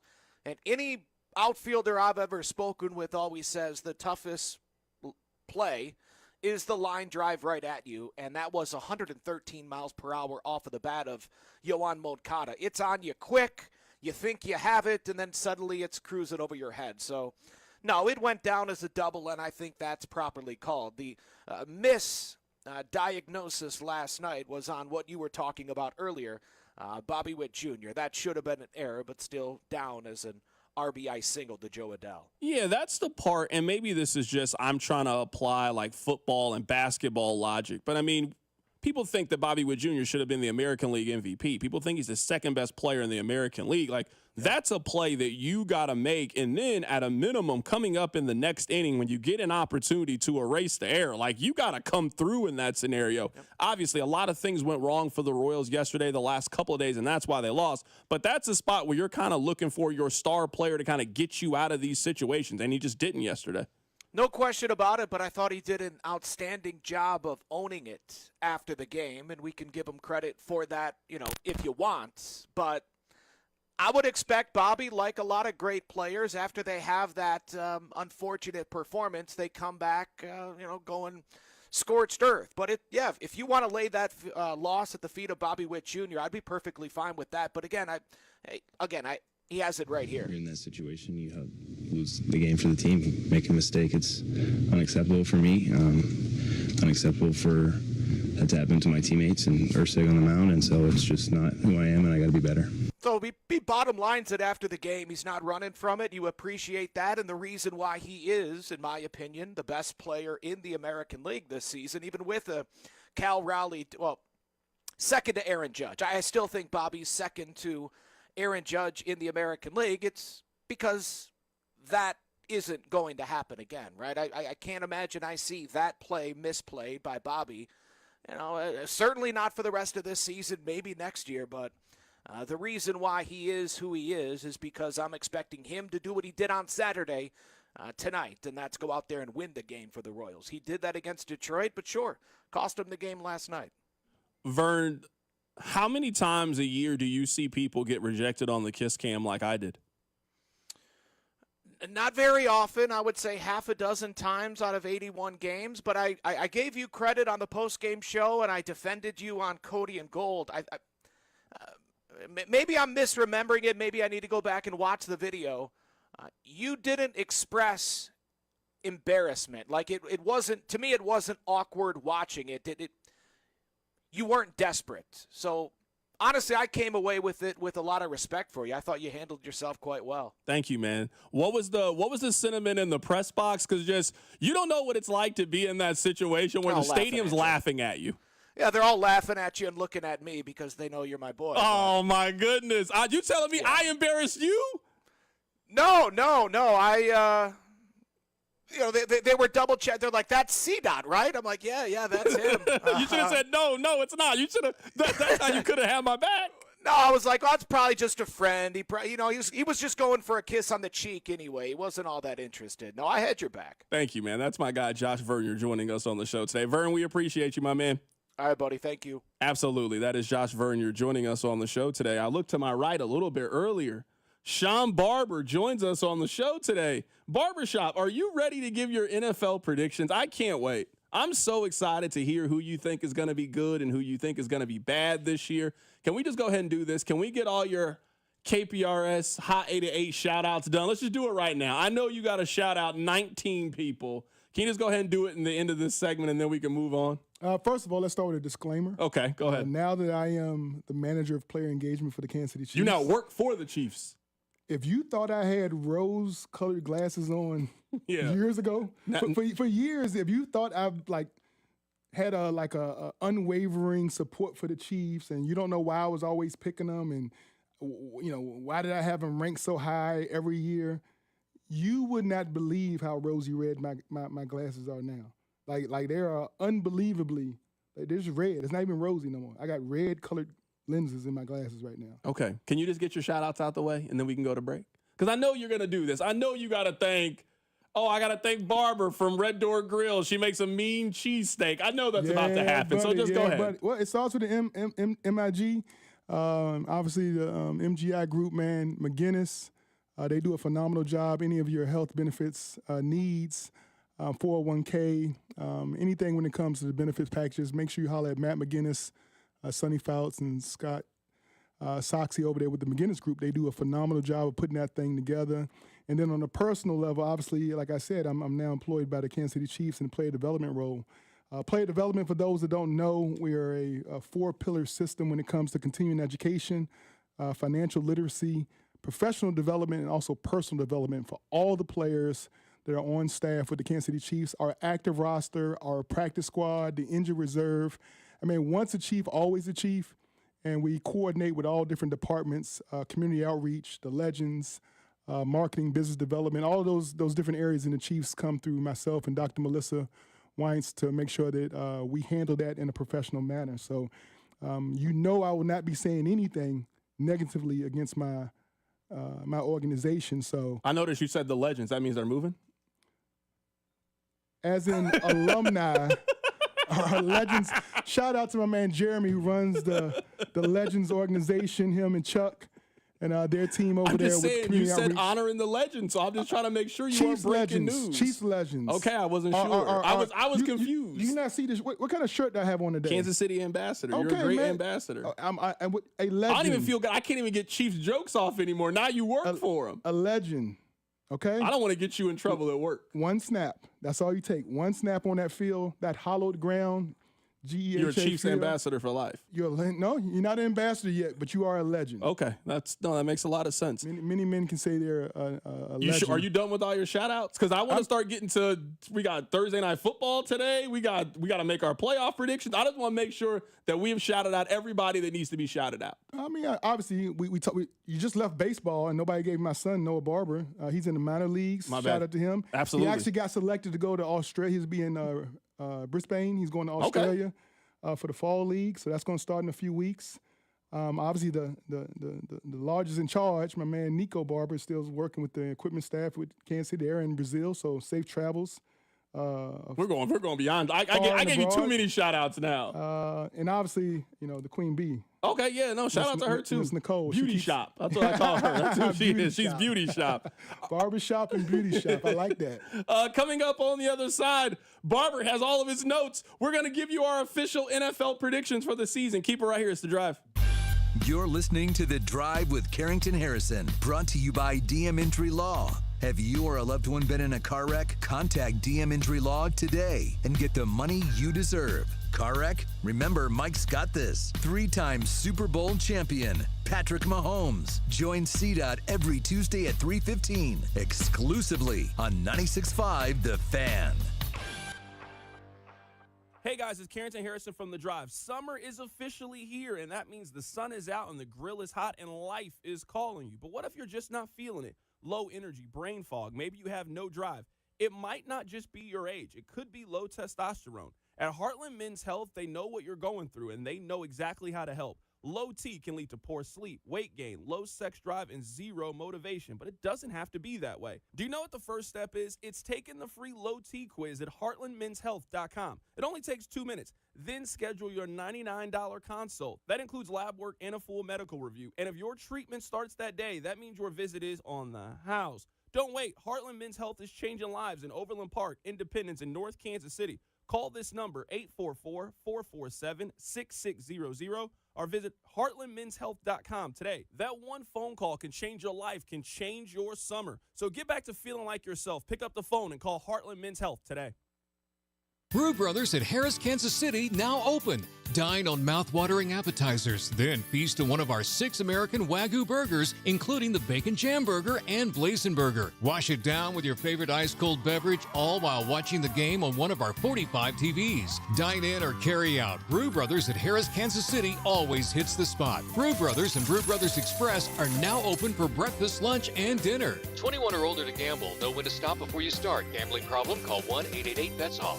FanDuel is making Week 1 even bigger with a chance to win a share of $2 million in bonus bets every game day. That's right, $2 million. Here's how it works. You opt in and place an anytime touchdown bet on any primetime Week 1 NFL game, including tonight's matchup, using your profit boost. And if the player you pick scores either the first or the last touchdown of the game, you'll earn a share of $2 million in bonus bets. First touchdown, you're in. Last touchdown, you're in. Both, even better. It's just one more reason to bet on the NFL with FanDuel. So whether you've got a feeling about that opening drive or you're banking on a clutch finish, now's the time to get in on the game. Visit FanDuel.com/Alex to download their app and get started today. FanDuel, an official sportsbook partner of the NFL and 96.5 The Fan. 21 present in Kansas. Opt in. Must apply profit boost token on select market. Prize pool to be split equally among all eligible participants who made the correct first or last touchdown pick. Bonus issued as non-withdrawable bonus bets, which expire 21 days after receipt. Restrictions apply. See terms at sportsbook.fanduel.com. FanDuel is offering online sports wagering kits under agreement with Kids Star Casino LLC. Gambling problem? Getting up is your best bet. Call 1-800-522-4700. Visit KSGamblingHelp.com. Febreze. As a rideshare driver, I love keeping my car smelling fresh and clean. So when I'm driving, I only trust Febreze car vent clips,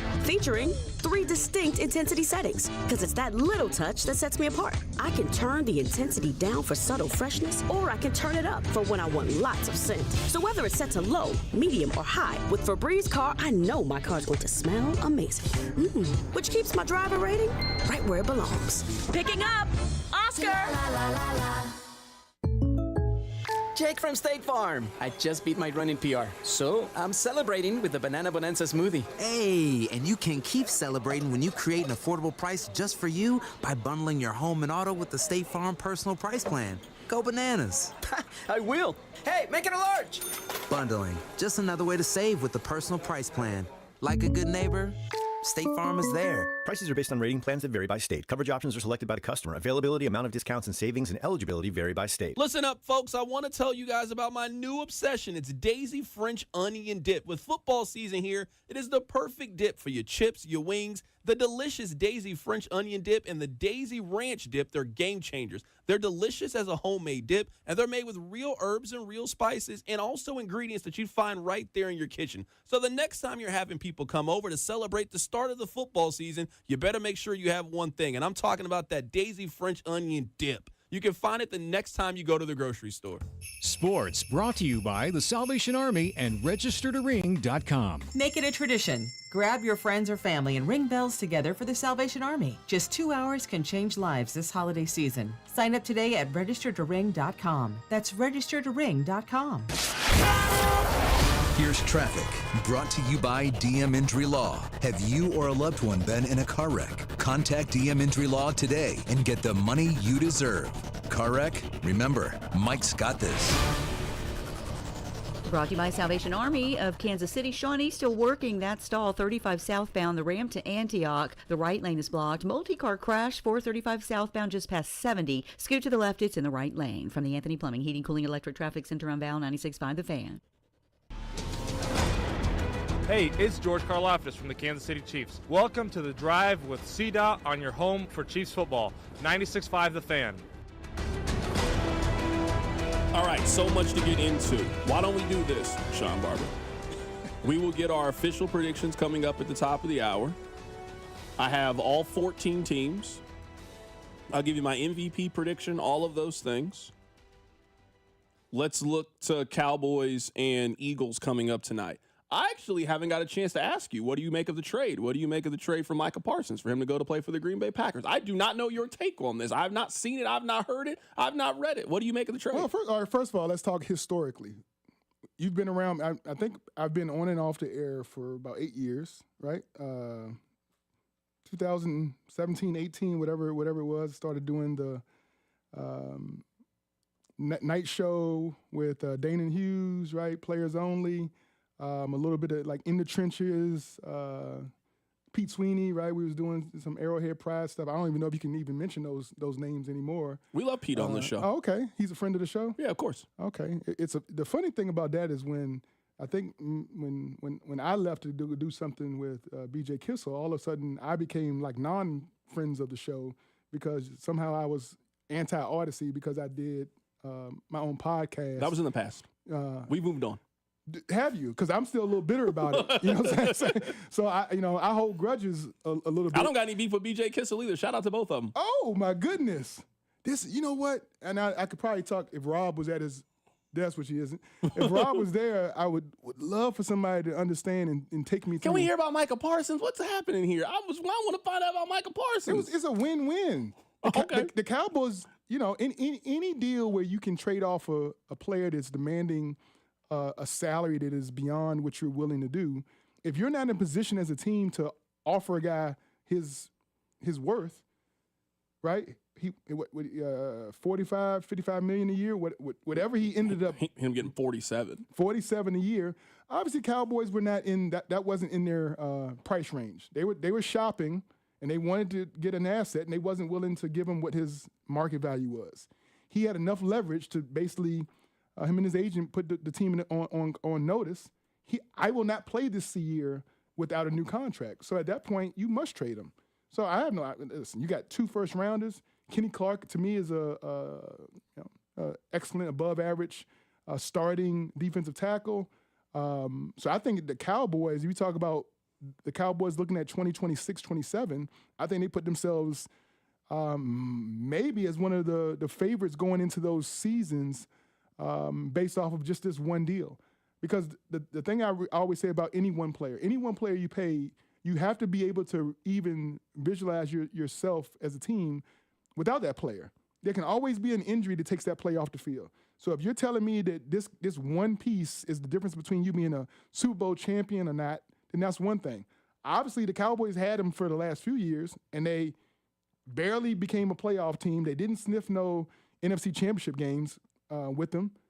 So maybe these 2 first-round picks, Kenny Clark, the extra room on their salary cap to go sign some of their current stars, maybe the end result of the trade is going to be both the Cowboys are a better team, and I do think for this one season, you got to go ahead, and I don't know what your picks look like, but when we talk about the NFC, you'll see that the Packers definitely have made some moves in my rankings when it comes to the playoffs. This was my take. You can sell me on why you would trade Micah Parsons, even though I think Micah Parsons has a chance of being a Hall of Fame player. Like, he is an elite pass rusher. He's 26 years old.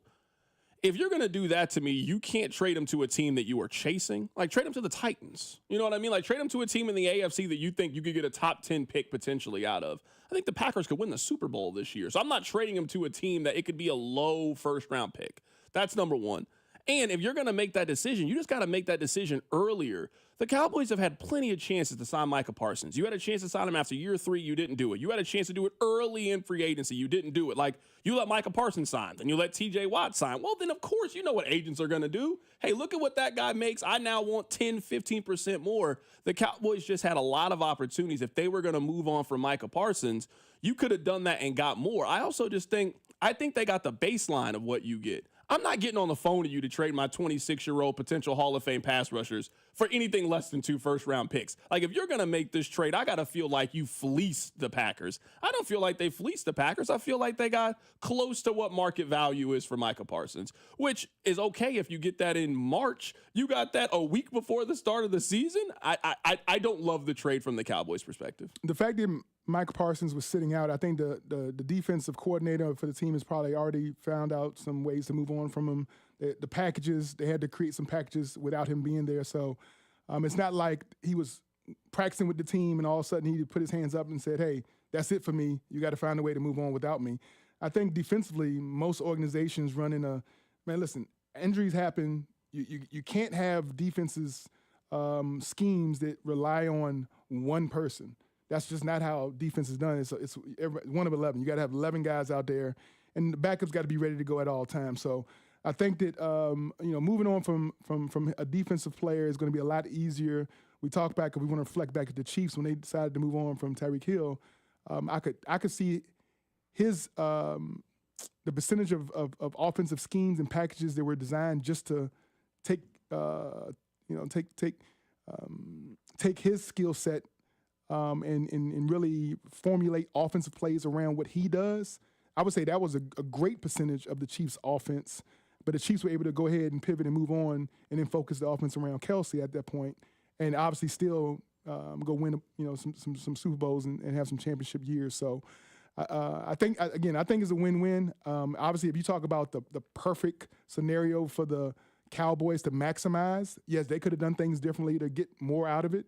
And then if you talk about from the Packers standpoint, obviously you would have loved to do this deal and let him be there for the entire training camp to learn the defensive package so you don't feel like he's kind of starting behind the 8 ball. But when it comes to being a pass rusher, man, wide 9, get after the quarterback, do what you've been doing your entire career.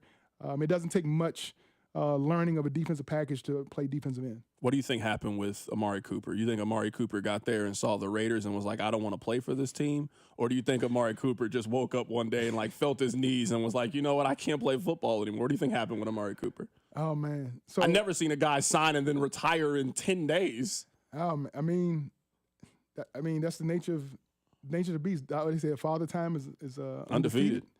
It comes a time in every athlete's career where, yes, you look at yourself in the mirror and you tell yourself, I am indestructible. Like I'm him.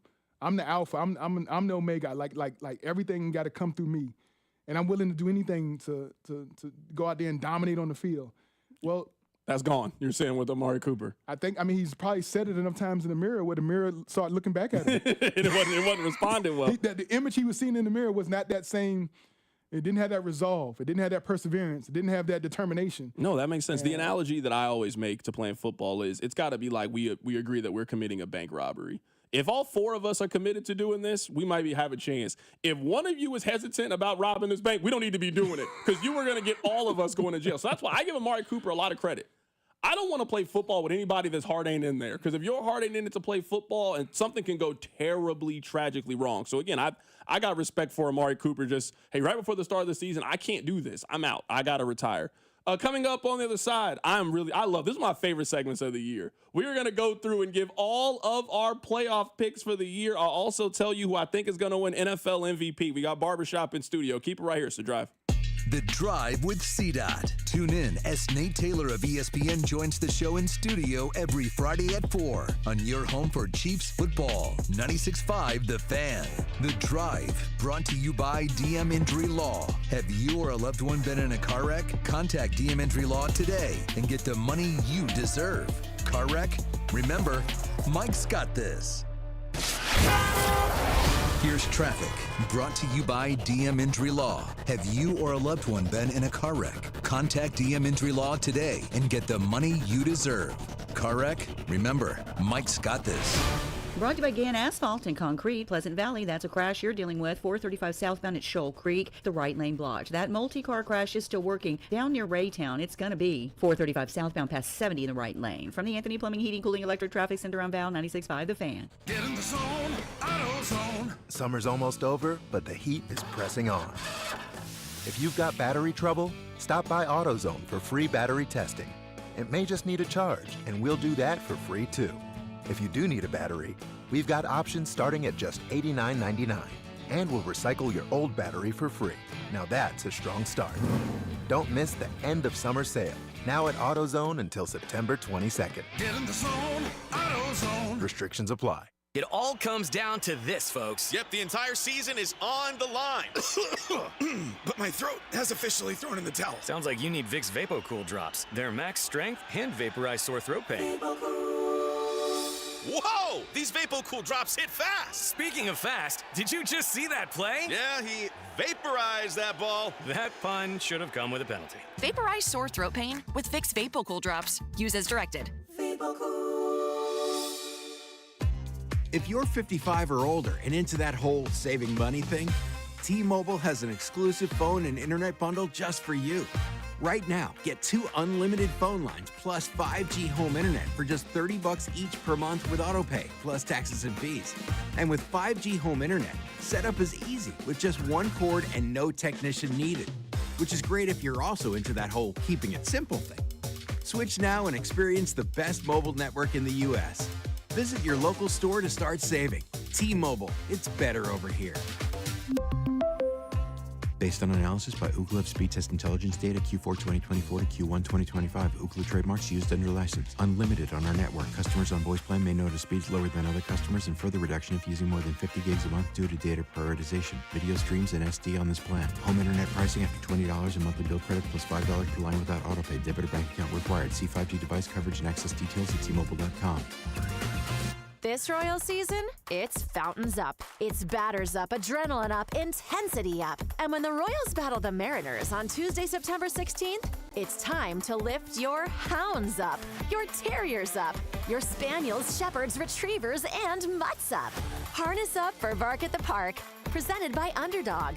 Bring your four-legged fans to the K and take home the mystery Hot Dog Derby plush with the purchase of a theme ticket.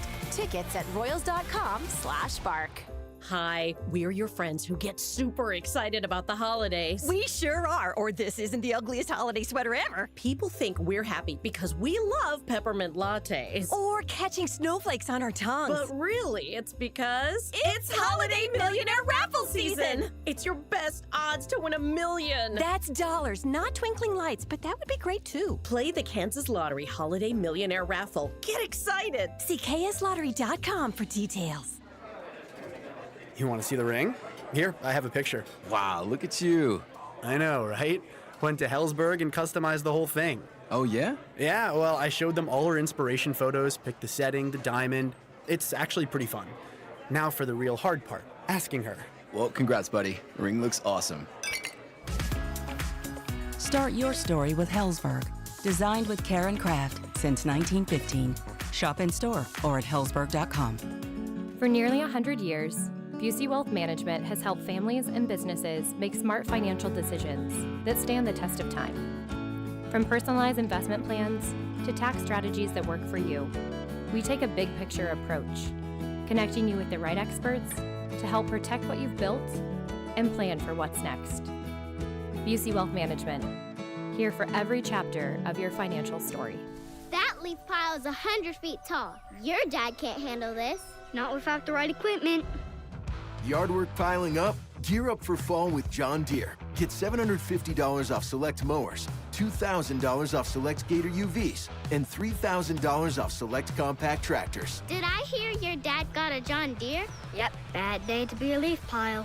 Gear up for fall at an authorized John Deere dealer, now through September 30th. Learn more at johndeere.com/gearupforfall. Car, truck, or motorcycle wreck? Remember, Mike's got this. Paid for, client portrayal, and endorsement. Choice of a lawyer is an important decision and should not be based solely upon advertisements. After my car wreck, there was a lot I didn't know. I do know. If you've been hurt in a car wreck, call me. I've got this. Mike's got this. 816-888-7500. Mike's got this. Listen to the Chiefs and Chargers on Friday night with pregame starting at 4. Kickoff at 7 with Mitch, Danon, and Kling. Right here on your home for Chiefs football. 96.5 The Fan. KFNC FM and AM. HD1 and HD2 Kansas City. An Odyssey Sports Station. I'm so excited for this segment. This is one of my favorite segments that we do all year. There's some segments that I enjoy. I enjoy my firework guy rant every year. I enjoy poking holes in the plot of Home Alone every single year.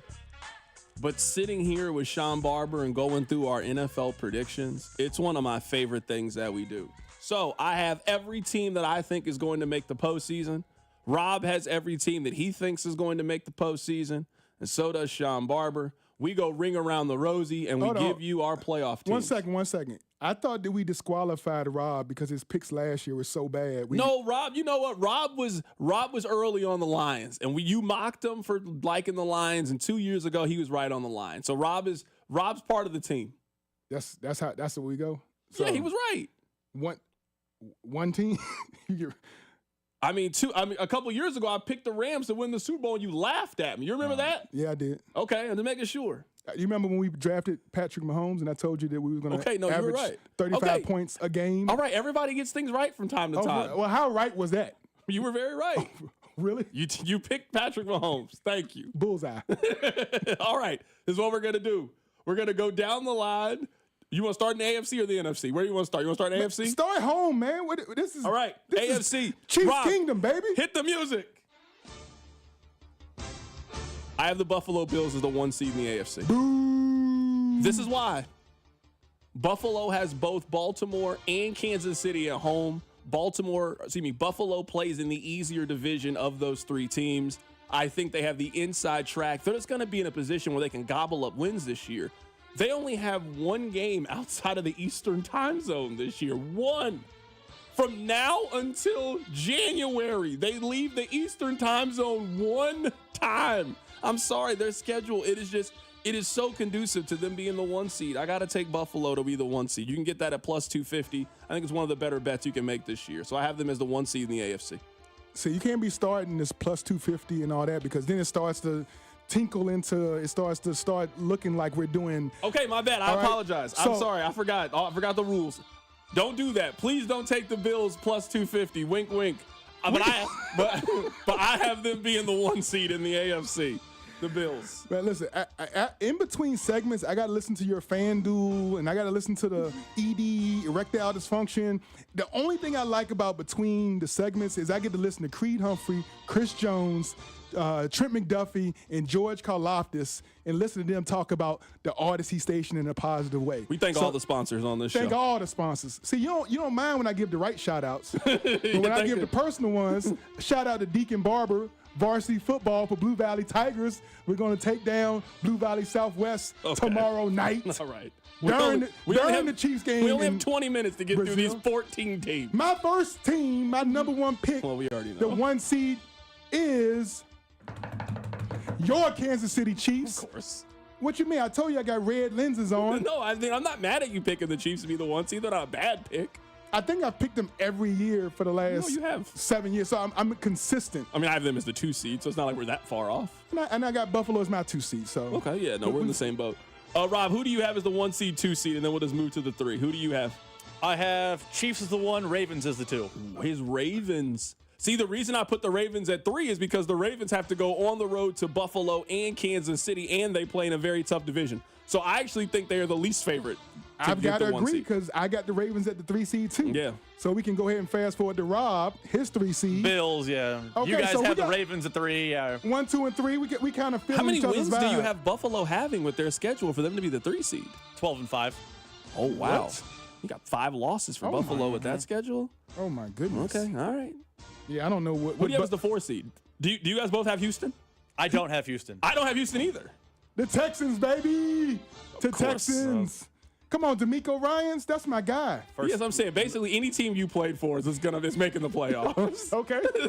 Or if you played with a guy. Like yeah. I played for the Texans, and I played with D'Amico Ryans. Yeah, 100%. Yeah, so that's my guy. So yeah, no, I mean, I'm not mad at that. I'm loyal to a fault, and I admit it. I wear that on my sleeve. I'm unapologetically loyal to my guys. So like it, dislike it. It is what it is. I mean, they won the division the last couple of years, so we know for sure. I got them 11-6 on the season. Oh, wow. I have the Jags. Whoa. We all have different teams. I don't have the Jaguars even making the playoffs. You're not about to do the Titans, are you? I have the Tennessee Titans winning the division. Every year there's a worst to first. You have to pick a worst to first if you are doing. That wasn't part of the rules. I mean, I'm saying if you're doing predictions. 18 of the last 20 years, a team was in last place in their division and won their division the next year. Where is that most likely? I think it's there. I think they have a tremendous upgrade at the quarterback position. I could see Tennessee or whoever wins that division winning it with 9 games. There's always a team that comes out of. I think Cam Ward is special. I think he can be special. So, yeah, I'm taking Tennessee to upset and win that division. So I've got Tennessee as the 4 seed. Cam Ward is special. I like Cam Ward a lot. He didn't have any weapons. Exactly. He's throwing to me and you. Oh, Ridley is.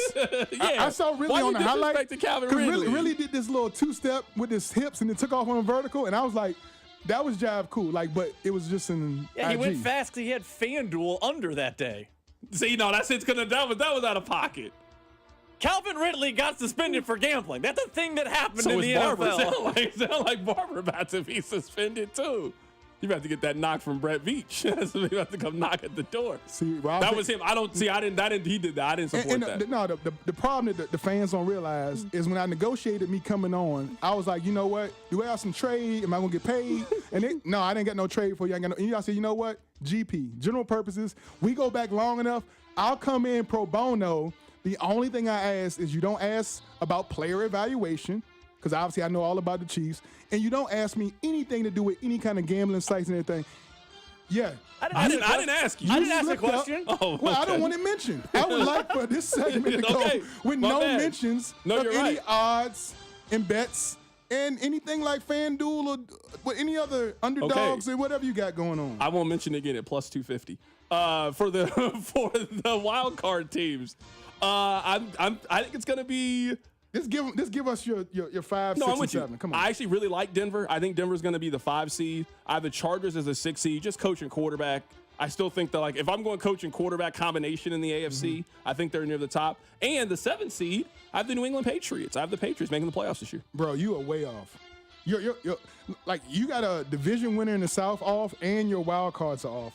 Man, I got the 5 seed as the Bengals. I'm back on the Bengals. I'm back on the Bengals. There's nobody that jumps on and off like you do with Cincinnati. Was I right with Cincinnati? No, I'm saying you've always been right, but you jump on and off. You'll be like all on board, and then you be like something wrong with that team. Because I knew he won't healthy, and bro. now you're back. I knew he won't healthy. I knew Barrow that hand. I knew it wasn't healthy. No, something was off. Something was off. You know what? Joe Cool is back. Okay, so you got them as the 5 seed. I got him as the 5 seed. An 11-win season. I got the Broncos. Okay. That's my 6 seed with an 11-win season. And then my 7 seed is the Jets, Jets, yes. How could you be mad at me for picking the Patriots and you picked? Because what you don't understand about the Jets, the worst version of the Patriots. What you don't understand about the Jets is they got Steve Wilkes, defensive mastermind. Okay, you know him too. He's going to bring Mean Green back. Aaron Glenn, you played with him. Aaron, that's right. He's from Virginia, isn't he? AG is a dog, and that team is going to battle for him. They should have known. Justin Fields was 5-1 when he was replaced as the starting quarterback. Justin Fields ain't making the postseason in the AFC. I'm sorry. If I go through quarterbacks in the AFC, Justin Fields might be bottom 3. You ain't making the playoffs if you got a bottom 3 quarterback. Not in this conference. It's just too stacked with quarterbacks. Rob, what you got? I, too, have the Broncos as the 5 seed. The Broncos are good. I would actually probably like the Broncos more if I wasn't here. But I know if I start liking the Broncos, I can't. I already think I like the Chargers. Now I'm the Broncos person too. I can't be both. Lifelong, you're Charger dog. I got the Broncos at 5. I'm with you guys on the Bengals. I have them as the 6 seed. I don't have them making the playoffs. I have their quarterback as the MVP, and I have the New England Patriots as the 7 seed. You have Burrow winning MVP this year? I do. Okay. As the 6 seed? It's gonna be tough. You better put up a monster year if you're gonna be the 6 seed. And you should have won it last year, but you didn't make the playoffs. Oh my goodness! Come on, man! Come on. NFC wise, I can safely say I was throw on darts. Just throw darts. No, I'm just saying I can say this. I was on this, and you can ask Rob. I was on this. I have the Packers as the 1 seed in the NFC. I was on this before they got Micah Parsons. Rob, can you please attest that I like the Packers before they got Micah Parsons? Yeah, like way too much in a weird way. I just wanted you because I knew you'd be like, oh, you don't like them because they got Micah Parsons. No, that strengthens why I like the Packers. But yes, I have the Packers as the 1 seed in the NFC. I think I just said it was a win-win for the organization. Okay, and I think in my breakdown, I thought you were gonna mock me. No, I'm not. Rafiki is gone, bro. Okay, I don't work here anymore. He always comes back. No, I'm not swinging at you. No strays. My 1 seed is the Lions. I got the Lions having another strong year. I know they lost both coordinators. But I think that the team did not mimic the coordinators. The team mimicked the head coach, right? And he brings the toughness and the grittiness to that Detroit team. I think they can go ahead and run it back using some of the same defensive schemes, same offensive schemes. I think they're going to have another successful year for the Detroit Lions. I'm a little worried about the window closing for the Lions and just like sometimes the information is right there in front of us. Like we should have known that Arch Manning was going to struggle. You know, we just should have known. First road start at Ohio State, 4 new offensive linemen. Like, all of the information was there. That I don't know if this Arch thing is going to work in week 1. They lost their offensive coordinator. They lost their defensive coordinator. They got a lot of guys coming back from injury. Like, I feel like all of it there is for the Lions to take a noticeable step back this year, and I wonder if we're paying attention. They got Amon St. Brown. They got Sam Laporta. They got Gibbs. They got Montgomery. They got Jay Williams. They got a lot of dogs. Defensively, they got Aiden Hutchinson, he might be the defensive MVP this year. I agree. Let me put that out there. I didn't get a chance last year. Let me put that out there. Defensive MVP coming back. And the way that they played as a team when he was hurt gives me even more confidence. And this team is going to be a team you got to reckon with. I got them as being the number 1 seed again with 13 wins on the year. I got the Eagles. Eagles is the 1 seed. Barber's response to you picking the Eagles was like if you had said Seattle. Yeah. Yeah, like if you had the said defending Super Bowl champions that bring back their quarterback, their coach, their entire offensive line. Yeah, I mean, outside of Beckham, I mean, yeah, what a nightmare. Besides the Kansas City Chiefs, coming back from the Super Bowl has been terrible in the NFL. If you're besides the Kansas City Chiefs, that's if you're a really any good other roster. team, That roster. It's just tough. Other team, and I hate him, but they're well coached. I hate Sirianni, but he's well coached. They're well coached. I have the Eagles as the 2 seed. I have the Packers as the 2. We'll just skip that out of the way. Who do you have? Left hand. Oh my goodness. Come on, Seed, finish it for me. The Commanders. I don't have the Commanders making the postseason this year. That's your bad. They are prime that is your bad. regression. Can I go through the teams they beat last year for you? Oh, Lord. I don't need you to go through that. I just want to go through it. What does that have to do with today? Okay, I'm just saying is I think they're overvalued because they beat the Lions on the road. Okay, but that team didn't have Larry Tunsil. That team didn't have Debo Samuels. No, they didn't last year. Okay, so let's talk about the acquisitions that team has now made. They grabbed a lot of really good 30-year-old players. They re-signed Scary Terry. They got him. They didn't have a choice. I mean, they had a choice. They chose to keep him.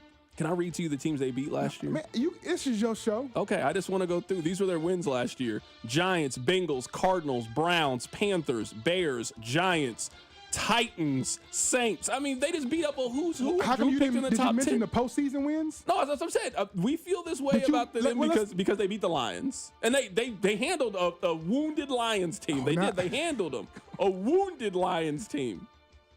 They only had one postseason win? Yeah, they beat the Buccaneers, the other one. And you don't respect the Bucs either? No, I do. I have the Bucs back in the postseason this year. So that's 2 postseason wins at the end. I think. But there's some kind of lack of respect for this team. 7 wins. 7-win Commanders. I got them winning 11. 2 seed. For the 3 seed, I have the San Francisco 49ers. I have them bouncing back this year. If you give Brock Purdy his things back, I think you see the old Rams What back. things does he have back? Christian McCaffrey, he's got Trent MVS Williams. and Sky Moore. We're the best 3 receivers in that roster. Now, you know MVS has had an MVP, right? Quarterback. Is that true? Back-to-back seasons, yeah. Am I allowed to make fun of MVS now? That I don't know because he has called him a his Chiefs things legend. back. He played for the team. I don't know what I could call Mr. Applebee's anymore. I'm still stunned by he has his things back. Jawan Jennings and Sky Moore. He has his weapons back. Yeah, he's got Watch Christian out. McCaffrey back. When healthy, he's the second best running back in the league. Is it up to me for my 3 seed? Yeah, I have San ahead. Francisco. I got the Bucs. Now, San Fran is my 4 seed, but I got the Bucs as a 3 seed. I got the Bucs representing. Yeah, you and I have San Francisco and South. Tampa Bay swapped. We got them swapped. Yeah. So I got them basically 10 and 11 wins. So, I mean, I don't think that's a big difference. Yeah, I got the 3 seed being the Falcons, first off. Oh, we got the Falcons winning that division. Okay. No playoffs for the Falcons. I feel like I feel like the Bucs are in regression Michael mode. Penix. You know what? The Falcons are a 6-win football team. They missed the playoffs by 1 game last year, and they had to have Kirk Cousins' corpse for 5 games. Man. Forget forget Mayfield, right? Forget Mayfield, Evans, the guys with putting up ridiculous stats. Yeah, I don't know why he's doing. And let's just flip a coin and go with the Falcons. I mean, I don't hate it. I just like Tampa more than I like them. The Falcons they're always like weirdly competitive.